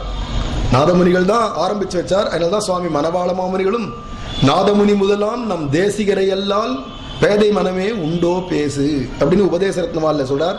நாதமுனி முதலாம் அப்படிங்கிறார். நாதமுனிகள்ல இருந்து ஆரம்பிச்சு நம்ம ஆச்சாரியர் வரைக்கும் இருக்கக்கூடிய இந்த குரு பரம்பரைய அஸ்மத் ஆச்சாரிய பர்யந்தாம் வந்தே குரு பரம்பராம் அப்படின்னு அந்த குரு பரம்பரைய நம்ம நித்தியம் அனுசந்தானம் பண்ணி சேவிக்கணும் மனசால. அப்பேற்பட்ட ஆச்சரியம். இந்த சுவாமி நாதமுனிகள் பரமபதம் போறதுக்கு முன்னாடி உய்யக்கொண்டார் ஆச்சாரியரா நியமிச்சார் இல்லையா, அந்த உய்யக்கொண்டார்ட்ட பவிஷ்யத் ஆச்சாரியர் விக்கிரகத்தை கொடுத்துட்டார் ஆராதனத்து. பவிஷ்யத் ஆச்சாரியர்னா யாரு? அன்னைக்கே நேத்தே சொன்னனே, ராமானுஜரே தான் அவதாரம் பண்றதுக்கு 500 வருஷத்துக்கு முன்னாடியே விக்கிரகமா தோன்றினதான அந்த மூர்த்திக்கு தான் பவிஷ்யத் ஆச்சாரியர்னு பேர். அந்த பவிஷ்யத் ஆச்சாரியர் விக்கிரகத்தை கொடுத்து இத மாதிரி ஒரு மகா புருஷன் உலகத்துல அவதாரம் பண்ண போறார், உலகத்தையே வாழ வைக்க போறார். சாமானியப்பட்டவர்ல என் காலத்துல நான் தேடி தேடி பார்த்தேன், இந்த விக்கிரகத்துல இருக்க மாதிரி ஒரு புருஷனை நான் தேடி பார்த்தேன், கிடைக்கல. என் காலத்துல இந்த அவதாரம் நேரல. அப்பா ஏ புண்டரிகாட்சா, உன் காலத்திலேயாவது இந்த மாதிரி ஒரு அவதாரம் நேர்ந்தாக்கா நீ பாக்யவான். அவரை சாமான்யமா நினைக்காத, உனக்கும் அவர் தான் ஆச்சாரியர், எனக்கும் அவர் தான் ஆச்சாரியர், என்னுடைய ஆச்சாரியரான நம்மாழ்வாருக்கும் அவர் தான் ஆச்சாரியர். இந்த பவிஷ்யத் ஆச்சாரியர் தோன்றுவார், உன் காலத்துல தோன்றினா உனக்கு பாக்யம், முடிஞ்சா சேவி அப்படின்னு சொல்லிட்டு, ஆனா இந்த விக்கிரகத்தை ஆராதனம் பண்ணின்றேன்னு கையில கொடுத்துட்டு போயிட்டார். உய்யக்கொண்டார் அந்த பவிஷ்யத் ஆச்சாரியர் விக்கிரகத்தை எழுந்தருளப் பண்ணி திருவாராதனம் பண்ணிட்டு இருக்கார். எதிர்பார்க்கிறார், நம்ம காலத்திலேயாவது இந்த மகாபுருஷன் தோன்றுவனா அப்படின்னு எதிர்பார்க்கிறார். ஆனா இவருக்கும் கிடைக்கல, உய்யக்கொண்டாருக்கும் கிடைக்கல. உய்யக்கொண்டார் பரமபதம் போச்சே, மணக்கால் நம்பிட்ட கொடுத்துட்டு போறார். இத மாதிரி ஒரு மகாபுருஷர் வந்தா நீர் பார்த்து சேவியம் அப்படின்னு. மணக்கால் நம்பிக்கும் கிடைச்சுதானா? அவருக்கும் கிடைக்கல. ஆளவந்தாருக்கு ஒரே ஒரு தரம் அப்படி தூரத்துலேருந்து தூண்லேருந்து ராமானுஜர் அப்படி போறச்சு அப்படி பார்த்து கடாட்சம் பண்ணியிருக்கார். அந்த ஆளவந்தாருக்கும் ஒரு தரம் பார்க்கிற பாக்கியம். நான் பெரிய நம்பிகளுக்கு தான் மொத்தமா அடிச்சது லாட்ரி. சொல்ல போனா லாட்ரி அடிச்சது பெரிய நம்பிகளுக்கும், திருக்கோஷ்டியூர் நம்பிகளுக்கும், திருமாலை ஆண்டானுக்கும், திருக்கட்சி நம்பிகளுக்கும், பெரிய திருமலை நம்பிக்கும், திருவரங்க பெருமாள் அரையருக்கும் சொத்தா கிடைச்சுட்டார் ராமானுஜர். கொத்தா கிடைச்சுட்டார், லட்டா கிடைச்சுட்டார் ராமானுஜர்னா. அப்ப இத்தனை பேர் எதிர்பார்த்து எதிர்பார்த்து எதிர்பார்த்து நம் ராமானுஜன் நம் ராமானுஜன் நம் ராமானுஜன் வருவாரா, தோன்றுவாரா, பார்க்க மாட்டோமா அப்படின்னு ஏங்கி இருந்திருக்கா. அப்படிப்பட்ட ஒரு அவதார புருஷர் இல்லையா ராமானுஜர். நம்மளும் எப்படா ராமானுஜ சரித்திரம் ஆரம்பிக்கும் ஏங்கின்னு இருக்கோம். இருந்தாலும் ஒவ்வொரு சரித்திரமா சொல்லிட்டு தான் வந்து ஆகணும். இந்த நாதமுனிகள் வட இந்தியா போயிருக்கச்சே, பிருந்தாவனத்துல இருக்கச்சே, உத்தமமான ஒரு அவதார புருஷனை உங்க பரம்பரையில ஒரு குழந்தையா கொடுக்கிறேன் அப்படின்னு கண்ணபிரானே சொன்னான் அப்படின்னு நேற்று சரித்திரம் சொன்னோம். நாதமுனிகளுக்கு ஒரு புத்திரர் இருந்தார், ஈஸ்வர முனின்னு. அவருக்கு ஆளவந்தார் அவதாரம் பண்றார் குழந்தையா. உத்தமமான புத்திரனை கொடுக்கிறேன்னு சொன்னாரே, ஆளவந்தார போல உத்தமமான ஒருத்தர் யாருக்கு குழந்தையா பிறப்பா? மகாபாகியம் இருந்தாதான் இப்படிப்பட்ட உத்தம புத்திரர்கள் பிறப்பா. வாயும் நன் மக்களை பெற்று மகிழ்வரேன்னு ஆண்டாள். இப்படி பிறந்தாதான் வாயும் நன் மக்கள். எல்லாரும் தான் குழந்தைய பெற்றுக்கிறா, யாருக்கு இல்லை குழந்தை? அநேகமா எல்லாருக்கும் குழந்தை பிறந்திருக்கு, எல்லாம் மூத்திர பிள்ளையா தான் இருக்கு. என்னடா ஒரு நாள் கூட சத்சங்கம்னா வராது, பஜனைன்னா வராது, உபன்யாசம்னா வராது, பிரபந்தம்னா சேவிக்காது. ஆனா வேற வேலை இல்லைப்பா அப்படின்ட்டு போயிடும். இல்லதான் இப்படியான பிள்ளைகள் கோடி பிள்ளைகளை பெற்றுன்றாளே. ஆனா புள்ளன்னா எப்படி இருக்கணும்னா ஒரு யாமுனாச்சாரியர் ஆகிய ஆளவந்தார போல ஒரு புள்ள, நாதமுனிகளை போல ஒரு புள்ள, நம்மாழ்வார போல ஒரு புள்ள, ராமானுஜரை போல ஒரு புள்ளன்னு அப்படி ஒரு புள்ளைய பெற்றுண்டாதான் பிள்ளையை பெற்றவன்னு பெருமையா இருக்க முடியுமா? அப்படிதானே இருந்திருக்கா, பூர்வாச்சாரியர்கள் அப்படிதானே இருந்திருக்கா. அதுல இந்த ஈஸ்வர முனி ஆழ்வாருக்கு புத்திரனாக யாமுனாச்சாரியர் அவதாரம் என்றார். கடக உத்திராடத்து காலுதித்தான் வாழியே அப்படின்னு அவருடைய வாழி திருநாமம் ஆளவந்தாருக்கு. கடக மாசம்ன்றது ஆடி மாசம், அதுல உத்திராட நட்சத்திரத்துல அவதாரம் பண்றார். எல்லாமே தோற்றம் தான், உலகினில் தோற்றமா என்ற சுடர்ன்றது பூர்வாச்சாரியர்கள் எல்லாருக்குமே உண்டு. தோண்டினவா தான் ஒவ்வொருத்தரும் சொல்ல போனா. சுச்சௌ மாஸ்யுத்தராஷாடா ஜாதம் யாமுன தேசிகம் ஸ்ரீராம மிஸ்ர சரண சரோஜாஸ்ரிதமாஸ்ரயே அப்படின்னு இவருடைய தனியன் சொல்லப்படுறது. ஆடி மாசம் உத்திராட நட்சத்திரத்தில் தோன்றினார். இவருக்கு யமுனை துறைவன் அப்படின்னு பேர் வச்சான்.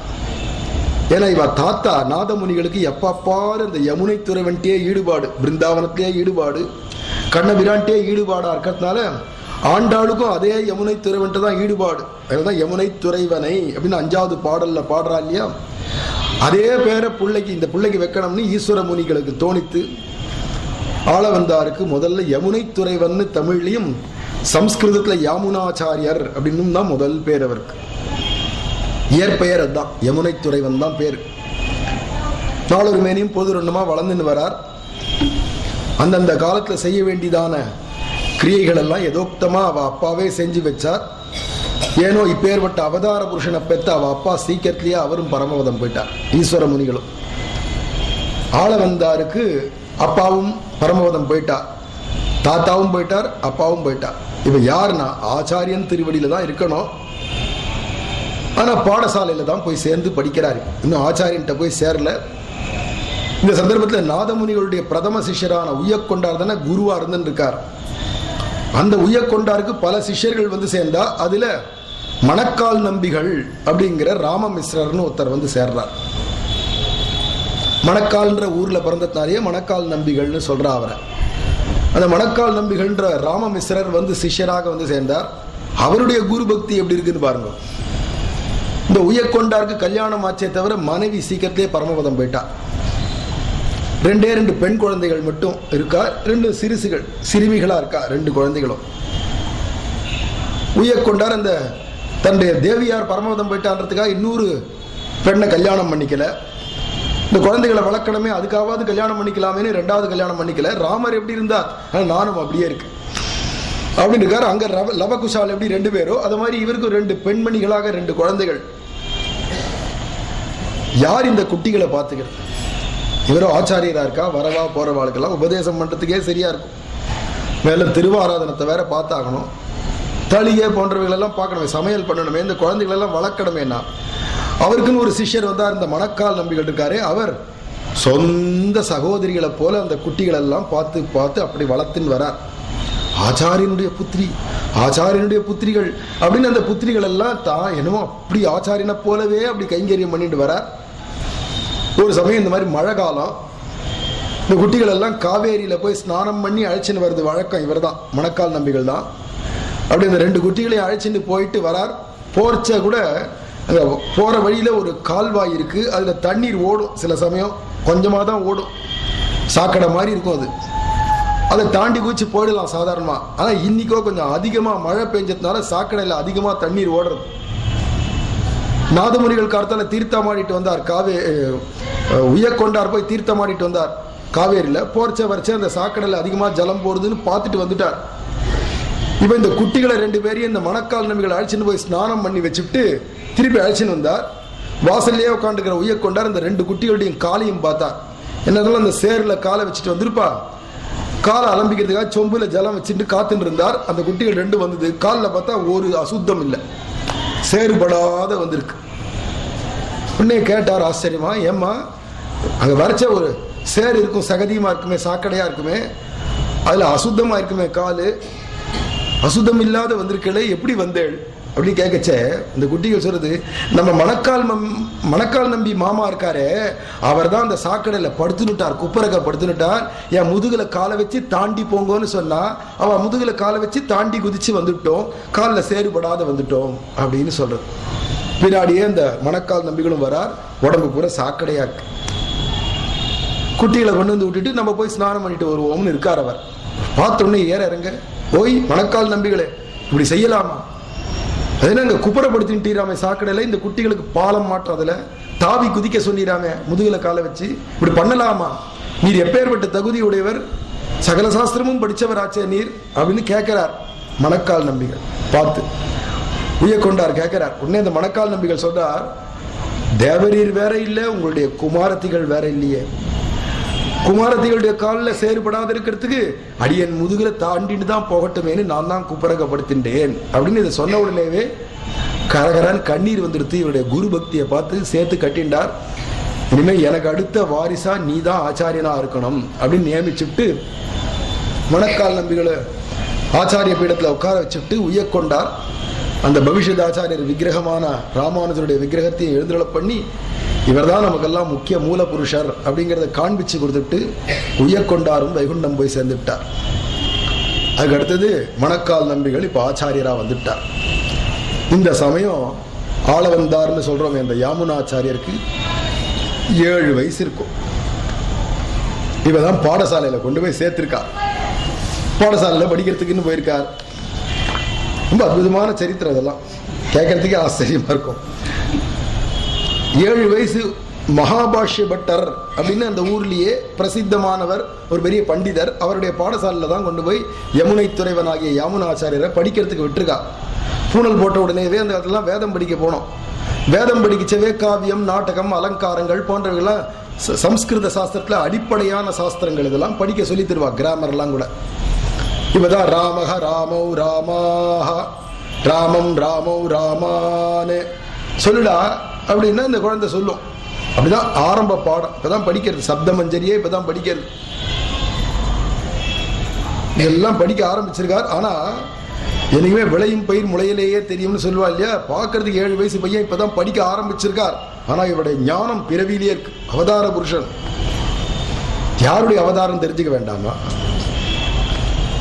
பகவானுடைய இதான வைகுண்டத்துல பெருமாள் எழுந்தருள் இருக்கார் இல்லையா, உட்காந்துருக்கார் இல்லையா, வீட்டு இருக்கார் இல்லையா, ஆதிசேஷன் மேல தானே உட்காந்துருப்பார்.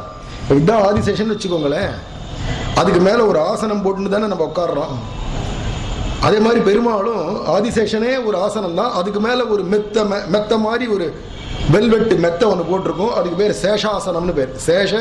சேஷாசனம். ஆதிசேஷனுக்கு சேஷன் பேரு. அதுக்கு மேல சேஷாசனம் ஒரு ஆசனம் போட்டுருப்பார், வெல்வெட்டு மெத்த. அதுக்கு மேலதான் பெருமாள் அப்படி ஒய்யாரம் அப்படி உட்காந்துருப்பார், ஜாமன் வீட்டு இருப்பார். வைகுண்டத்தில் இருக்கிற இருப்பே அலாதி. அதுல ஆதிசேஷன் யாருடான்னா ராமானுஜரா வரப்போறார். அதுக்கு மேல இருக்கிற சேஷ ஆசனம் இருக்கே, அவர் தான் இப்ப ஆள வந்தார். சேஷசேஷாசன கருட பிரமுக நானாவிதனம் தபரிஜன பரிச்சாரிகா பரிச்சரித்த சரணயுகளா அப்படின்னு ராமானுஜரே கத்தியத்துல சொல்றார், வைகுண்ட கத்தியத்துல. சேஷ சேஷாசன கருட பிரமுக அப்படின்னு ஆதிசேஷன், அதுமா சேஷ ஆசனம், அப்புறம் கருடன் போன்றவாள்லாம் சுத்தி இருந்து பகவானுக்கு சேவை பண்றா அப்படின்னு பெருமாளை வர்ணிக்கிறார். அந்த சேஷாசனம்னு சொல்றோமே, அவர் ஒரு நித்திய சூரியவர். அவர் தான் இப்ப பூலோகத்துல ஆள வந்தாரா வந்திருக்கார், யாமுனாச்சாரியரா. அப்போ வைகுண்டத்துல இருந்து வந்தவார்னா அவளுக்கெல்லாம் எப்படி இருக்கும்? ஆதிசேஷன் கூட நேர பெருமாளுடைய ஸ்பர்சம் கிடைக்கிறதோ இல்லையோ, இந்த சேஷாசனத்துக்கு தானே முதல்ல கிடைக்கும். நேர பெருமாளுடைய திருவடி திருமேனியே ஒட்டிண்டு இருந்து அப்படி வைகுண்டத்தில் இருக்கிறவர் இப்ப வந்திருக்காருன்னா எப்படி இருப்பார்? விளையும் பயிர் முளையிலேயே எப்படி இருக்கும்? ஜெகஜோதியா இருக்கார் இவர், தேஜஸா இருக்கார், ரொம்ப குறுகுறுப்பா இருக்கார், ரொம்ப சேஷ்ட கண்ணனே தான் இவர் அப்படின்னு தோணும் எல்லாருக்கும். அப்படி இருப்பாரா இவர் 7 வயசுக்கே. மகாபாஷ்ய பட்டருடைய பாக்கியம், இவர் சிஷ்யரா வந்துட்டார். மகாபாஷ்ய பட்டர் இவருக்கு பாடங்கள்லாம் சொல்லி கொடுத்து, அம்பி உட்காருடா சொல்லு, ராமஹ ராமோ ராமாக சொல்லு, ராமஹ ராமோ ராமாக, ராமம் ராமோ ராம. பொதுவாக ஒரு பாடம் எடுத்தானே இன்னைக்கு சொல்லி கொடுத்ததையே 15 நாள் சொல்லி தருவா, திருப்பி திருப்பி அதே பாடத்தையே சொல்லுவா. அப்பதான் அந்த குழந்தைக்கு நொற்று ஆகும், மனப்பாடம் ஆகும். இந்த காலம் மாதிரிலாம் புஸ்தகம் கிடையாது, ஓலைச்சுவடிலாம் கையில் கொடுக்கலாம் மாட்டா. இப்பெல்லாம் புஸ்தகங்கள்லாம் கையிலையும் கொடுத்துருப்பா, அவரும் புஸ்தகம் வச்சுட்டே தான் பாடம் எடுப்பார். டீச்சருக்கே தெரியாது மனப்பாடமா. இப்ப இருக்கிற ஸ்கூல் டீச்சர்ஸ்க்கெல்லாம் அவளுக்கே மனப்பாடம் கிடையாது. ஒவ்வொருத்தையும் புஸ்தகத்தை பார்த்து பார்த்து படிச்சுட்டு புரிஞ்சுதா அப்படின்னு கேட்பா. ஏன்னா அவளுக்கு புரியலன்னு அர்த்தம். புரிஞ்சாதான் அழகா சொல்லி தருவாள், விளக்கம் சொல்லுவாள். ஒரு ஸ்லோகத்தை சொல்லிட்டு உங்களுக்குலாம் புரியுறதான்னு கேட்டால் என்ன தெரியும்? அது மாதிரி புதுசாக வந்து பள்ளிக்கூடத்தில் படிக்கிற குழந்தைகளுக்கெல்லாம் புக்கில் இருக்கிறத அப்படியே படிச்சுட்டு புரியுறதான்னு கேட்டால் அதை மாதிரி சொல்லி தரதெல்லாம் அந்த காலத்தில் கிடையாது. வாத்தியார் நல்லா தெரிஞ்சாதான் வாத்தியாருக்காகவே பீடத்துக்கே வர முடியும். குழந்தைக்கெல்லாம் புஸ்தகம் இல்லை அப்பெல்லாம், காதால கேட்டு கேட்டே சொல்லியே மனப்பாடம் பண்ணணும். 15 நாள் சொல்லி தரணும், இதுதான் வழக்கம். மறுநாள் காலத்தால் அங்கேருந்து வந்து திருப்பி சொல்லுடா அம்பி, ராமக ராமோ ராமாக ராமம் ராமோ ராமான்னு இவர் சொன்னா திருப்பி சொல்லுடாண்ணா. என்ன சுவாமி திருப்பி திருப்பி சொன்ன பாடத்தையே சொல்றேன், நேற்று தான் சொல்லி கொடுத்துட்டீரே, இப்ப புதுசா வேற பாடம் சொல்லும் அப்படிங்கிறார் இந்த யாமுனாச்சாரியர், யமுனை துறைவர். ஏண்டா அது மனப்பாடம் ஆக வேண்டாமா? நேற்று ஒரு நாள் சொன்னா போருமா? மனப்பாடம் ஆக வேண்டாமாண்ணா? அதெல்லாம் மனப்பாடம் ஆயிடுத்து, அடுத்த பாடம் சொல்லும் அப்படிங்கிறார் இந்த யமுனை துறைவர். எங்க சொல்லி பார்க்கலாம்னா அப்படியே ஒப்பிக்கிறார். நேற்று சொல்லி கொடுத்தது ஆரம்பத்திலேருந்து கடைசி வரைக்கும் எல்லாம் கடன்னு ஒப்பிக்கிறார். பார்த்தோன்னா பகீர். சரி அடுத்து இன்னைக்கு ஒரு பாடம் சொல்லி தரலாம்னு சொல்லி கொடுத்தா நாளைக்கு அப்படியே ஒப்பிக்கிறார். அப்படி அப்படியே அன்னைக்கு காதால கேட்டா மனப்பாடம் ஆயிடும். காதால கேட்டா மனப்பாடம் ஆயிடுது. என்ன பிளாட்டிங் பேப்பரா, டேப் ரெக்கார்டரா, அப்படியே பக்குன்னு உரியறாரு. என்ன அப்படி இருப்பா. ஏகசந்த கிராகின்னு பேர். ஒரே ஒரு தடவை சந்தை சொல்லி கொடுத்தாலே அப்படியே கிரகிச்சுருவா. இல்லைன்னா இருப்பா ஞானிகள்லாம். இப்படி பாடம் படிக்கிறார். வாத்தியாருக்கே ஒரு உற்சாகம், அப்பா இந்த பையன்னா இப்படி ஒரு பையன்னா கிடைக்கணும் சிஷ்யனா, நன்னா வாகா சொல்லி கொடுத்தா பக்குன்னு பிடிச்சிக்கிறான். இதுக்கெல்லாம் மிச்சம்லாம் இருக்க மண்டு. 100 தரம் சொன்னா கூட இன்னும் இப்படி சொல்றானா அப்படி சொல்றானா இப்படி சொல்றான், இவங்களுக்கெல்லாம் பாடம் சொல்லி கொடுக்க வேண்டியதா இருக்கேன்னு கஷ்டமா இருக்கு. இப்படி ஒரு பையன் கிடைச்சானேன்னு சந்தோஷப்பட்டார் மகாபாஷ்யப்பட்டார். இப்படி பாடம் சொல்லி கொடுத்துட்டு இருக்காரா. அந்த காலத்துல எல்லாம் ஒரு திக்விஜய் பண்டிட்டுன்னு சில பேர் கிளம்புவா. நிறைய படிச்சுட்டான்னு வச்சுப்போமே, தாம் படித்த புஸ்தகங்கள்லாம் ஓலைச்சுவடிகள் எல்லாம் எடுத்து பல்லக்கலை வச்சுண்டு குதிரை யானை ஒட்டகம் போன்றவைகளெல்லாம் ஏற்றிண்டு ஒரு 100-200 சிஷ்யால பண்டிதால பிடிச்சிண்டு அத்தனை பேருக்கும் தான் குருன்னு இருந்துட்டு இருக்கிற ராஜசபைக்கெல்லாம் போறதும், என்னோட வாக்குவாதம் வரட்டும், இந்த ஊர்ல இருந்து யாராவது தோத்து விட்டாலானா என் சிஷ்யால ஆயிடணும், எனக்கு வரிப்பணம் கட்டணும் அப்படின்னா ராஜா போல இவெல்லாம் கிளம்புவா. அந்த காலத்துல படிச்சுட்டா அதுக்கு ஒரு கர்வம் வந்துடும் போல இருக்கு. படிக்க எப்படி இருக்கணும்னா நான் வினயமா இருக்கணும். படிக்க உடனே கர்வம் வந்துருது சில பேருக்கு. அதுல ஒருத்தர் சரஸ்வதியை வேற, சரஸ்வதி மந்திரத்தை ஜபம் பண்ணி சரஸ்வதியை பிரத்யட்சமா பார்த்திருக்கார் இவர். அப்படி ஒருத்தர் கிளம்பியிருக்கார். எங்கேருந்து கிளம்பினார்னா காஷ்மீர தேசத்திலிருந்து கிளம்புறார். அங்கேருந்து காசிக்கு வந்தார். காசியில் இருக்கிற வித்வான்கள் எல்லாம் ஜெயிச்சார். அங்கேருந்து கிளம்பி தமிழ்நாடு நோக்கி வந்தார். இப்ப சோழ நாட்டுக்கு வந்துட்டார். சோழராஜனுடைய அரசவையில வந்து அறைகூவல் விடுத்தார். உங்க சோழராஜ்யத்துல யாராவது என்னோட வாக்குவாதம் பண்ணி ஜெயிக்கிறதுக்கு ஆள் இருந்தா வரட்டும், இல்லைன்னா எல்லாரும் தோற்றோம்னு எழுதி கையொப்பம் போட்டு எனக்கு கொடுத்து என்னுடைய சிஷ்யர்களை ஆகணும், இல்லைன்னா வரிப்பணம் கட்டணும். மாசம் ராஜாவுக்கு சிற்றரசர்கள் எப்படி வரிப்பணம் கட்டுவாளோ அது மாதிரி எனக்கு கப்பப்பணம் கட்டணும். இப்படி எல்லாம் ராஜா கிட்டே அறைகூவல் விடுத்தவனே ராஜா எல்லா பாடசாலையில் இருக்கிற வாத்தியார்களுக்கும் ஓலை கொடுத்து அனுப்பிச்சார். யாராவது வந்து வாக்குவாதம் பண்ணுங்கோ. இப்படி ஒரு பெரியவர் வந்திருக்கார். அவருக்கு பேர் என்னன்னா, வட இந்தியாவிலேருந்து வந்தவருக்கு ஆக்கியாழ்வான்னு பேர். எல்லாத்தையும் ஆக்குவார் போல இருக்கு. என்ன ஆக்குவாரோ, கடைசியில் சோறு ஆக்குவாரான்னு கூட தெரியல. வந்திருக்கார். ஆனா மகா வித்வானா இருந்ததுன்னு வர முடியும். அந்த காலத்துலாம் இப்பெல்லாம் படிக்காதவெல்லாம் கூட மேடையில ஏறி பேச ஆரம்பிச்சுட்டான். இப்பெல்லாம் ஒண்ணுமே தெரியாது, விஷயமே தெரியாதவெல்லாம் கூட மேடையில ஏறி பேசி கடைசியில என்னென்னமோ பட்டங்கள்லாம் வாங்கிடுறா. ரொம்ப படிச்சவெல்லாம் பட்டத்தை கண்டா விரும்பவே மாட்டேங்கிறான். என்ன பட்டம் வேண்டி கிடக்கு, பட்டமாவது பதவியாவது அப்படின்னு தோன்றது ரொம்ப படிச்சவளுக்கெல்லாம். பேசுறதுக்கு மேடையெல்லாம் ஏற முடியாது. தப்பி தவறி ஒரு சின்ன தப்பு கண்டுபிடிச்சிட்டா கூட இறங்குமியா கீழே அப்படி இறக்கி விட்டுருவா. அப்படிலாம் இருந்த காலம். அப்பெல்லாம் தண்டனை கூட கொடுப்பா. ஜாதி பிரஷ்டமே பண்ணுவா. ஜாதியை விட்டு கூட விலக்கிடுவா. அப்படிலாம் பண்ணுவா. தப்பாலாம் மேடையெல்லாம் பேச முடியாது அந்த காலத்துலாம். அப்படி மகா வித்வான் தான் வந்திருக்கிற ஆக்கியாழ்வான். யானை குதிரை படை மாதிரி ஒரு பெரிய ராஜா வருது மாதிரி படைகளோட வந்திருக்கார். நிறைய சிஷ்யா அடிமையா கிடக்கிறா. இவர் பின்னாடியே வந்திருக்கா.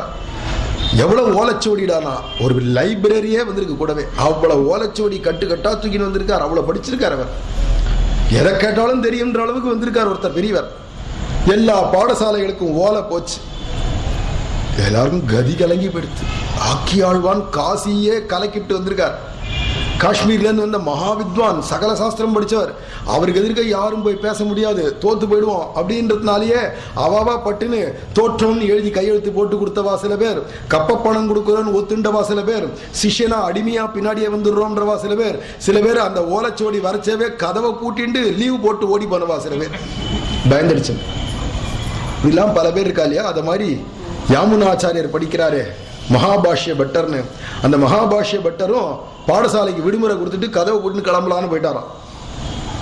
ஆளவந்தாருடைய குருநாதர் வித்யா குரு தான், பாடம் சொல்லி தர குரு தான். பயந்து கதவை பூட்டிட்டு போயிடலாம், விடுமுறை கொடுத்துட்டோம்னு விடுமுறை கொடுத்துடலாம் அப்படின்னு நினைச்சுட்டுச்சவே ஆளவந்தாரை பார்த்து, அப்பா ஆளவந்தார், அப்ப ஆளவந்தார்னு பேர் இல்லை, யாமுனாச்சாரியர்னு பேர். யாமுனாச்சாரியர் பாடசாலைக்கு விடுமுறைப்பா, இனிமே எப்ப தரப்பே அப்படின்னா அது தெரியாது. என்னைக்கு இந்த ஆக்கியாழ்வான் கிளம்பி போறாரோ அது வரைக்கும் கால வரையற்றதான விடுமுறை விட்டார். ஏன் அப்படின்னா, இல்ல ஆக்கியாழ்வான் ஒருத்தர் வந்திருக்கார், பெரிய வித்வான், பண்டிதர், சகல சாஸ்திரமும் தெரியும். அவர் எதிர்க்க யாரும் பேச முடியாது. சரஸ்வதியே உள்ளேந்து பேசுவோம், அவர் நாக்கிலேருந்து பேசுவோம், யாரும் ஜெயிக்க முடியாது. அதனால நம்ம எல்லாம் விடுமுறை கொடுத்தாதான் உண்டு, நாங்கெல்லாம் எங்க போனோம் தெரியாது, கிளம்பி போனாதான் உண்டு. இல்லை உங்களுக்கும் ரொம்ப குதூகலம் தான், பள்ளி விடுமுறை, கிளம்பி போங்க.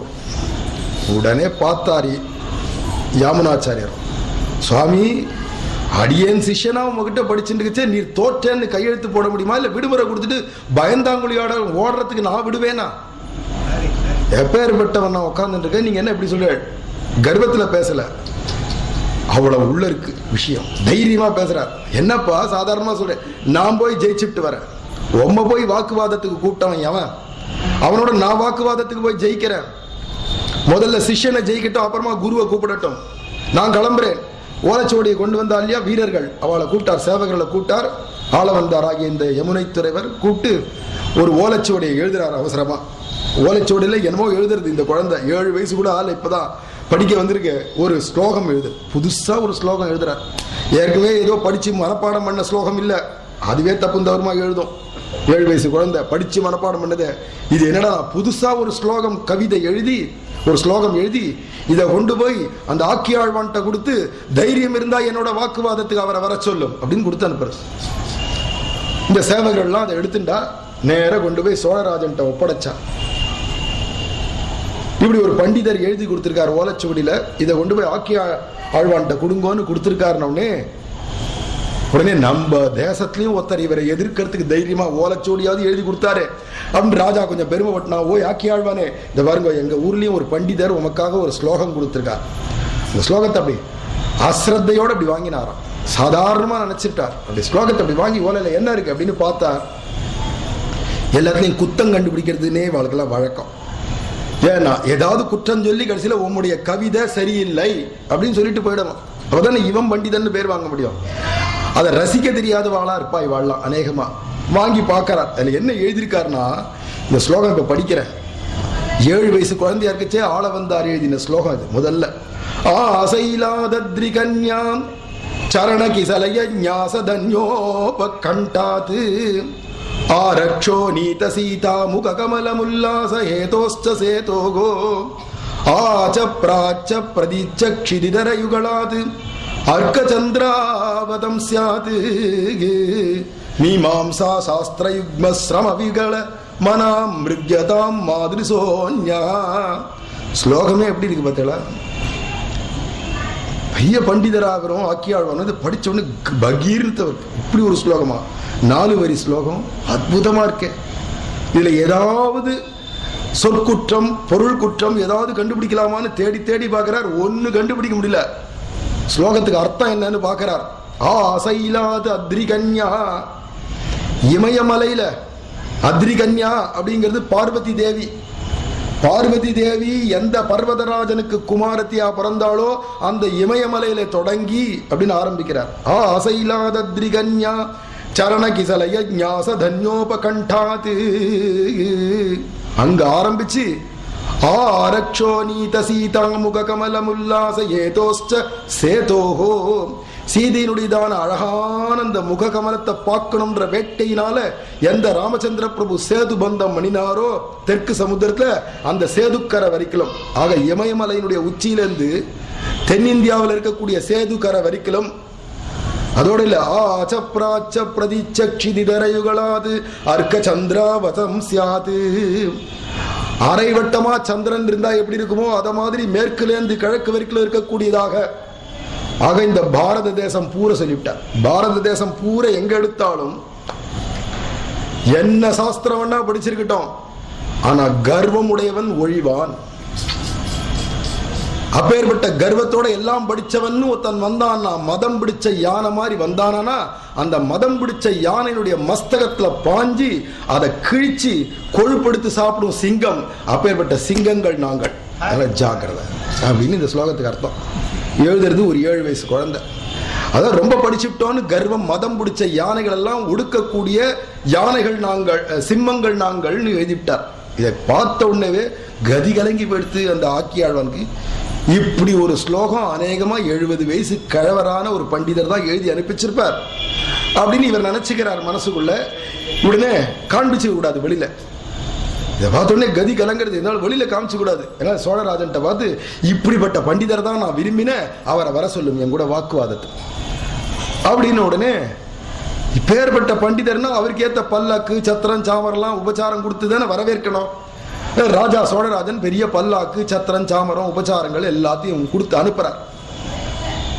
இங்கேருந்து மகாபாஷ்ய பட்டருடைய பாடசாலைக்கு பல்லாக்கு சத்திர சாமரெல்லாம் வந்து திருச்செல்லாம் ஊதி வாசல்ல வந்து பண்டிதர் எழுந்தருளலாம் வாக்குவாதத்துக்கு அப்படின்னு சொன்னா 7 வயசு குழந்தை அந்த பல்லக்கலை ஏறி கம்பீரமா அப்படி உட்காந்து, ஆச்சாரியரே போய் ஜெயிச்சுட்டு வர ஆசீர்வாதம் பண்ணும் அப்படின்னு இப்படி குறிச்சிட்டு பக்கர் இப்படி ஏறி இப்படி உட்காரது, புறப்படலாம் அப்படின்னா எப்படி இருக்கும்?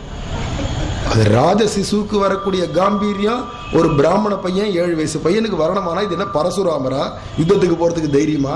என்ன இது இப்படி போயிட்டாரு பார்த்தார் அந்த குருநாதரும்.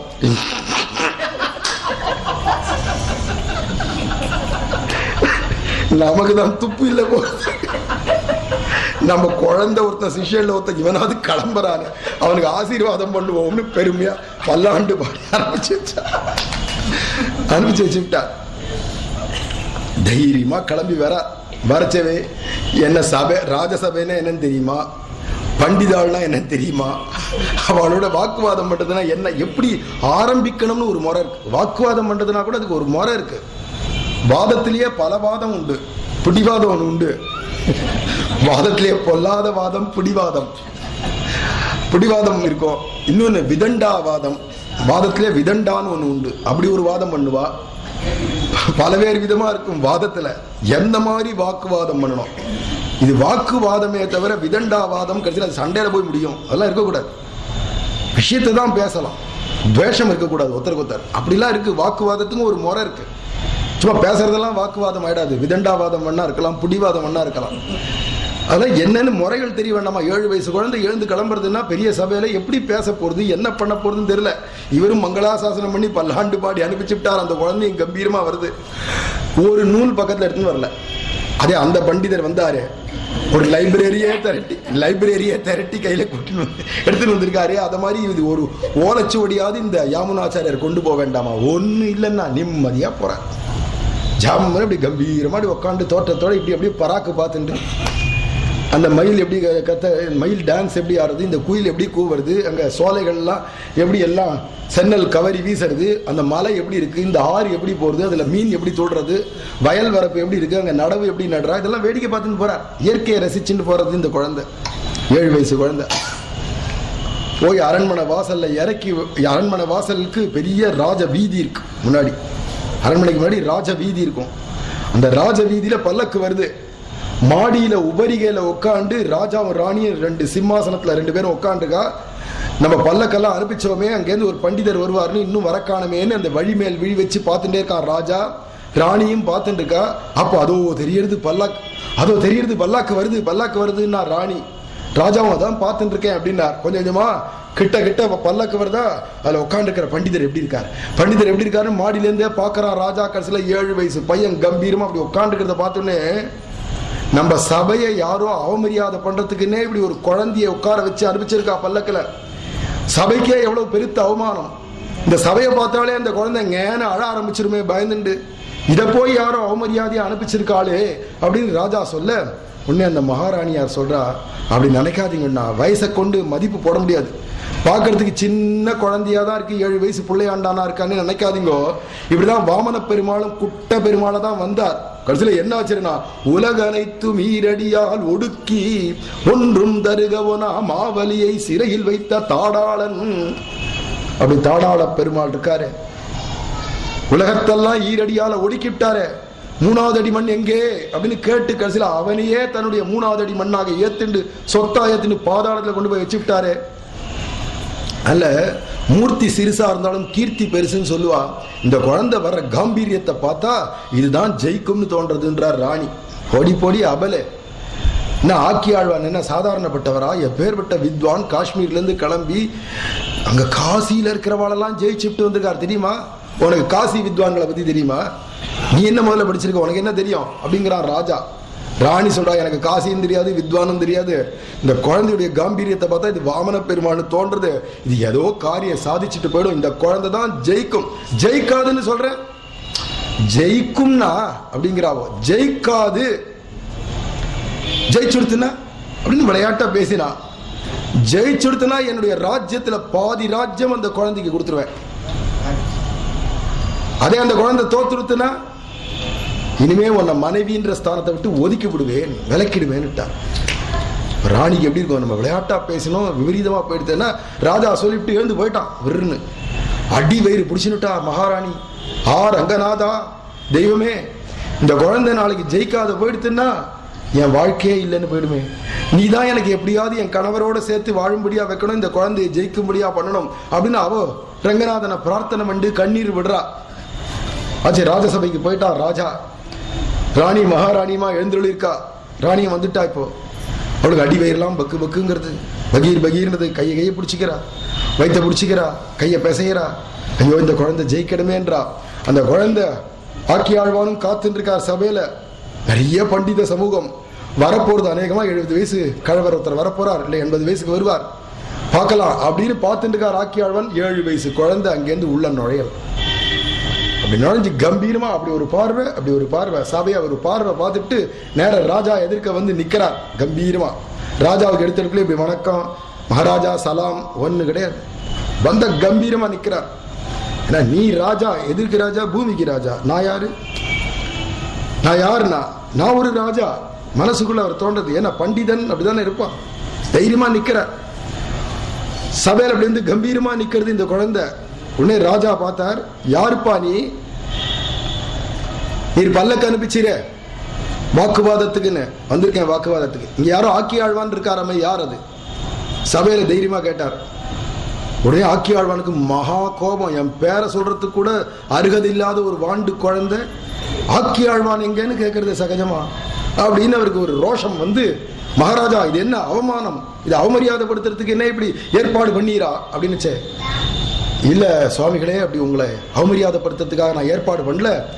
உங்களுக்கு ஒரு ஸ்லோகம் எழுதி கொடுத்து அனுப்பிச்சிருந்தாரே, அவரை தான் இதுல எழுந்துள்ள பண்ணு வரதுக்காக அனுப்பிச்சேன். ஆள் மாறாட்டமா இருக்கு, ஏதோ ஒரு குழந்தை ஏறி வந்துடுத்து, என்னன்னு தெரியல, விசாரிப்போம். அம்பி யாருப்பா அந்த ஸ்லோகத்தை எழுதி கொடுத்த பெரியவருங்கிற? அன்னைக்கு ஒரு ஸ்லோகம் எழுதி கொடுத்தது யாரு நினைச்சுருக்காரு? நான் தான் எழுதி கொடுத்தேன்.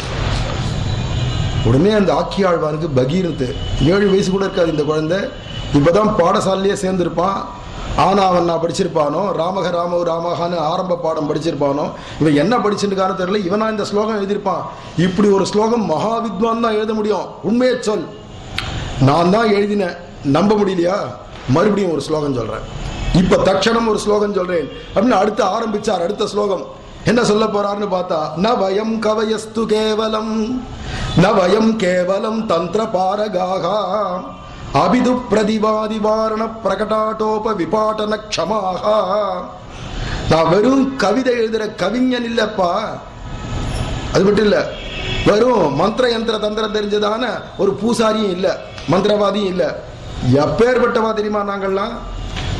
பொம்மை மாதிரி படிச்சுட்டோன்றதான மதம் பிடிச்ச யானைகளுடைய மஸ்தகத்துல பாஞ்சி அதனுடைய கொழுப்படுத்து சாப்பிடக்கூடியதான சிம்மங்கள்னார். அந்த ஸ்லோகத்துக்கு அர்த்தம் தான், இந்த ஸ்லோகத்துக்கு அர்த்தம் தான். அது சொன்ன முறை வேற, இது சொல்ற விதம் வேற. இப்படி சொன்ன ஏதோ வந்திருக்கேன் வெறும் கவிஞனோ கவி பாடுறவனோ நினைச்சிடாத, இல்ல மந்திரம்லாம் தெரிஞ்சவன் நினைச்சிடாத. உம்ம போல மதம் பிடிச்ச வாரணத்தை ஒடுக்கிறவன்னு சொன்ன உடனே பகீர்னு அடுத்த இந்த ஸ்லோகத்தை கேட்டவனே, சரி உம்மோட வாக்குவாதம் பண்ற, உட்கார். இன்னைக்கு காலங்கர்த்தால பொழுது எனக்கு இப்படி விடிஞ்சுது. இக்கணுண்டு ஒரு வாண்டு பைய வந்து இப்படி ஒரு ஸ்லோகத்தை சொல்லிவிட்டு எதிர்க்க உட்காரான். அவன் எதிர்க்க உட்காந்து பேசுற மாதிரி உடனே அப்படின்னு கனச்சிண்டார். அவருக்கு வழக்கமா அந்த சரஸ்வதி மந்திரம் அதை ஒரு தடவை ஆவர்த்தி பண்ணாருன்னா சரஸ்வதி வந்து வாக்கில் உட்காந்துருவோம். இவர் ஏதோ ஒன்று மூணு ஜபத்தை ஆரம்பிச்சு விட்டார் சரஸ்வதி மந்திரத்தை. சரஸ்வதி வாக்கில் வந்து உட்காருவள். இவருக்கு நம்பிக்கை, உட்கார்ந்தாச்சு, பேச ஆரம்பிக்கலாம்.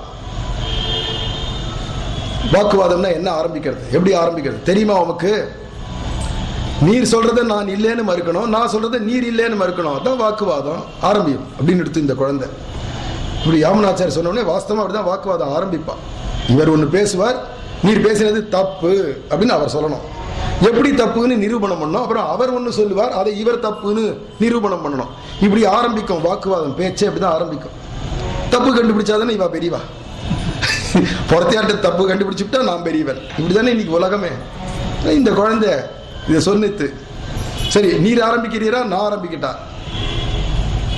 கேட்கறது அந்த குழந்தையே இந்த பெரியவரை பார்த்து. இந்த மகாபாஷ்ய பட்டர் சொன்னார், நீர் வயசுல சிறியவனா இருக்கப்பா, நீயே ஆரம்பி.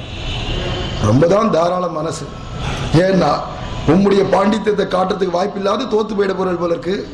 சரி நானே பேசுறேன் அப்படின்னு ஆரம்பிச்சது 3 வார்த்தை தான். நான் சொல்லுவேன், இல்லைன்னு மறுக்கணும் நீங்க. இந்த குழந்தை சொல்லிட்டு சரி 3 வார்த்தை தான். என்ன ஆரம்பிக்க போறதுன்னு பார்த்துட்டார். தொன் மாதா ந வந்தியா, முதல் வார்த்தை. உங்க அம்மா புள்ள குட்டிகாரி தான் முதல் வார்த்தை. சொல்லிட்டு உங்க அம்மா புள்ள குட்டிகாரி இல்லை அப்படின்னு அவன் சொல்லணும். இப்போ இவர்தான் புள்ள உட்காந்துக்காரு, அப்புறம் அம்மா புள்ள குட்டிகாரி இல்லைன்னு எப்படி சொல்ல முடியும்? பதில் சொல்ல முடியல. 2வது ராஜா சார்வபௌமஹா, இங்க உட்காந்துக்காரு இந்த ராஜா, இவர் சார்வபௌமன். ராஜா சார்வபௌமன் இல்லைன்னு சொல்ல முடியாது. சார்வபௌமன்றதும் ராஜான்னு அர்த்தம். ராஜா சார்வபௌமன்னா இல்லைன்னு மறுக்க முடியல. இதெல்லாம் கூட பரவாயில்ல. அது உட்காந்துக்காளே மகாராணி, அந்த ராணி இருக்காளே ராஜபத்னி பதிவிரதா, அவ மகா பதிவிரதை அப்படின்னு. இப்ப பதிவிரதை இல்லைன்னு எப்படி சொல்ல முடியும்? நடு சபையில ஆக்கியாழ்வானுக்கு கை காலெல்லாம் வெல வெலன்னு போயிடுது. ஒரு சின்ன குழந்தை 3 வார்த்தை சொல்லிட்டு இப்ப இல்லைன்னு எப்படி மறுக்கிறதுன்னு தெரியல. எல்லாத்துக்குமே 3த்துக்குமே மறுக்க முடியல, அவரால் மறுக்க முடியல 3த்துக்குமே. சில பேர் மறுக்க முடியாதபடி இப்படி சொல்லிடுவா. ஆனா இப்ப மறுத்து இப்ப அந்த குழந்தை சொல்லணும், இதுக்கு அப்படி சொன்னாதான் அது ஜெயிச்சதுன்னு ஆகும். எங்க நீர் சொல்லுவேன் பார்க்கலாம் அதுக்கு மறுத்து அப்படின்னார் அந்த ஆக்கியாழ்வான். உடனே சொன்னார், உங்க அம்மா புள்ள குட்டிக்காரி இல்லைன்னு மறுக்கலாமே. எப்படி மறுக்கலாம் அப்படின்னா, ஒரே ஒரு பிள்ளைய பெத்தவளை புள்ள குட்டிக்காரின்னு சொல்ல முடியாது. ஒண்ணுக்கு மேற்பட்டு 2, 3, 4 பிள்ளைகளை பெத்தாதான் அவ புள்ள குட்டிக்காரின்னு சொல்ல முடியும். இல்லைன்னா பிள்ளையை பெற்றவள்னு மட்டும்தான் சொல்ல முடியும். ஒரு பிள்ளைய பெத்தா. இந்த குழந்தை வரிசையாவே விசாரிச்சுன்னு வந்துடுச்சு. இந்த ஆக்கியாழ்வானுக்கு அம்மா இருக்கா, அம்மாக்கு இவர் ஒரே ஒரு பிள்ளை. ஒரே பிள்ளையை பெற்றவளை பிள்ளையை பெற்றவள் மட்டும் சொல்ல முடியுமே தவிர புள்ளக்குட்டிக்காரின்னு சொல்ல முடியாத அர்த்தத்தால மறுத்து சொல்லிருக்கலாமே. எங்க அம்மா ஒரு பிள்ளையை பெற்றவளை தவிர புள்ளக்குட்டிக்காரி இல்லைன்னு சொல்லிருக்கலாமே அப்படின்னு தலை குனிஞ்சுட்டார். சரஸ்வதியை போட்டு வாய் வந்தபடி திட்டின்னு இருக்கார் உள்ளுக்குள்ள. ஒரு சின்ன குழந்தைகிட்ட போய் மாட்டி விட்டீரே அப்படின்னு சரஸ்வதி தேவி தான். உடனே அடுத்தது சரி இது போட்டோம், ராஜா சார்வபௌமஹா. சார்வபௌமன்னாலும் ராஜான்னு அர்த்தம். ஆனா உண்மையான அர்த்தம் என்னன்னா சார்வபௌமன்னா பூமிக்கே ராஜா யாரோ அவருக்கு தான் சார்வபௌமன்னு பேர். ஏதோ சேர நாடு, சோழ நாடு, பாண்டிய நாடு அதுல கொஞ்சம் கொஞ்சம் இருக்கக்கூடிய சின்ன சின்ன நாட்டுக்கெல்லாம் ராஜாவா இருந்தா அவரை ராஜான்னு மட்டும்தான் சொல்லணும். டெல்லியில போய் அரசாட்சி பண்றா இல்லையா, இந்தியா பூரத்துக்கும் அவளுக்கு சக்கரவர்த்தின்னு பேர். இவர் ராஜா, அவர் தேசத்துக்கே சக்கரவர்த்தி, பாரத தேசத்துக்கே. அதுக்கு மேல பூமிக்கே சக்கரவர்த்தி ஒருத்தன் இருந்தானா அவனுக்கு தான் சார்வபௌமன்னு பேர். சர்வ பூமிக்கும் ராஜான்னு அர்த்தம். இந்த குழந்தை ராஜா சார்வபௌமகான்னு சொல்லிட்டு இல்லையா, இவர் சார்வபௌமன் இல்ல சோழ நாட்டுக்கு மட்டும்தான் ராஜான்னு சொல்லி மறுத்திருக்கலாம். மறுக்க முடியல உம்மால அப்படின்னு எடுத்து இந்த குழந்தை இப்படி கூட தடுத்திருக்கலாமே, மறுத்திருக்கலாமே, நம்ம யோசிக்கலையே, ரொம்ப சாதாரணமா நினைச்சிட்டோம், சிறு வாண்டு பையன்னு நினைக்க கூடாது போல இருக்கே அப்படின்னு இப்பதான் தோன்றது அவருக்கு. சரி இதெல்லாம் போட்டோம், மகாராணி பதிவிரதை இல்லன்னு இப்ப சொல்லணும். இந்த குழந்தை இங்க மாட்டிக்க போகுது. ராணி பதிவிரதை இல்லன்னு எப்படி சொல்லிட முடியும்? ராஜா இதற்கே சொல்லியாச்சுன்னா தலையை சீவிடுவான் ராஜா. எப்படி இந்த குழந்தை நிரூபிக்க போறதுன்னு பார்த்துட்டு இருக்கா சபையில அத்தனை பேரும். மகாராணியே பாக்குறா என்ன சொல்ல போறதோ, எப்படி சொல்ல போறதோன்னு. ஏன்னா உத்தம பதிவிரதை அந்த மகாராணி இருந்தாலும் ராஜபத்னி பதிவிரதா அப்படின்னா இல்லன்னு எப்படி சொல்ல போறதுன்னு பாக்குறா எல்லாரும். உடனே சாஸ்திரப்படி கல்யாணம் நடந்ததுன்னா அக்னி சாட்சியா ஒரு பெண்ணுக்கு 3 கணவன். மந்திரப்படி முதல்ல இந்த ஆத்மாவுக்கு கணவன் நாராயண பெருமாள். சோ பெருமாளோட முதல்ல கல்யாணம். அதான் வரிக்கச்சேவ விஷ்ணு ஸ்வரூபாய வராயா அப்படின்னு அந்த வரன் கிட்டே விஷ்ணுவை ஆவாகனம் பண்ணிடுவா மந்திரத்துல. முதல்ல இந்த பெண்ணை விஷ்ணுவுக்கு தான் கல்யாணம் பண்ணி கொடுப்பா. அதனால எல்லா பெண்களுக்கும் அந்த அவளுக்கு எல்லாம் பேர் அபலைகள்னு பேர். பெண்களுக்கே ஒரு பேர் அபலைகள்னு பேர். அபலைன்னா என்ன அர்த்தம்னா பலம் இல்லாதவான்னு அர்த்தம் இல்ல, அகாரவாச்சன் நாராயணன், நாராயணனையே பலமாக கொண்டவான்னு அர்த்தம். அவள்லாம் பெண்களை சாதாரணமா நினைக்க கூடாது, நாராயணனே பலம் அவளுக்கு. அப்பேற்பட்டதான முதல் கல்யாணம் விஷ்ணுவோட. அடுத்தது என்னடா, இந்த சரீரத்துக்கு ஒரு இந்திரியங்களுக்கு ஒரு கல்யாணம் பண்ணணும். இந்த இந்திரிய மனசு போன்ற இந்திரியங்களுக்கெல்லாம் அதிதேவதையா இருக்கிறவன் இந்திரன், அந்த தேவேந்திரனோட கல்யாணம் பண்ணி கொடுப்பா. மூணாவது தான் இந்த சரீரத்துக்கு ஒரு ஆத்துக்காரர் வேணுமே, வீட்டுக்காரர் வேணுமே, இந்த அசடு மாப்பிள்ளைக்கு கல்யாணம் பண்ணி கொடுப்பா. பகல் இந்த மாப்பிள்ளை நான் தான் கணவன் நினைச்சதுக்கோ ஏற்கனவே 2 பேரோட கல்யாணம் ஆயிடுறது மந்திரப்படி. அப்போ முதல்ல விஷ்ணுவுக்கும், அப்புறமா இந்திரனுக்கும், அப்புறமா இந்த மணமகனுக்குமா 3 பேருக்கு தான் ஒவ்வொரு பொண்ணையும் கல்யாணம் பண்ணி கொடுக்கறதுன்னு மந்திரம் இருக்கு. அப்ப மந்திரப்படி பார்த்தா ஏற்கனவே 3 பேரோட கல்யாணமானவள் நினைச்சே இவளை எப்படி பதிவிரதைன்னு சொல்ல முடியும்? அதை கொண்டு மறுத்திருக்கலாமேன்னு இந்த குழந்தை கேட்ட உடனே அடுத்த நிமிஷம் தலை குனிஞ்சவர் தான் ஆக்கி ஆழ்வான் தோற்றம்னு உட்கார்ந்துட்டார். இனிமே எழுந்துக்க முடியல. முதல்ல இந்த 3 கேள்வியிலேயே தோத்தாச்சுன்னா அவரை தோத்தது தானே. இனிமே எழுந்துக்க முடியலன்னுச்சு. அந்த சமயம் அடி வைத்த புடிச்சுன்னு உட்காந்து இருந்தா இல்லையா மகாராணி, இந்த குழந்தை ஜெயிச்சாதானே நமக்கு வாழ்க்கையே, ஐயோ இந்த குழந்தை ஜெயிக்கணுமே ரங்கநாதா, இந்த குழந்தை ஜெயிக்கணுமே ரங்கநாதான்னு அடி வயிறு பிடிச்சிருந்த மகாராணி அந்த குழந்தை ஜெயிச்செடுத்துன்னு பார்த்தோன்னே என்னை ஆள வந்தீரே அப்படின்னு ஓடி போய் கட்டிண்டாளாம். அதுல இருந்து அவருக்கு ஆள வந்தார்னு பேர்.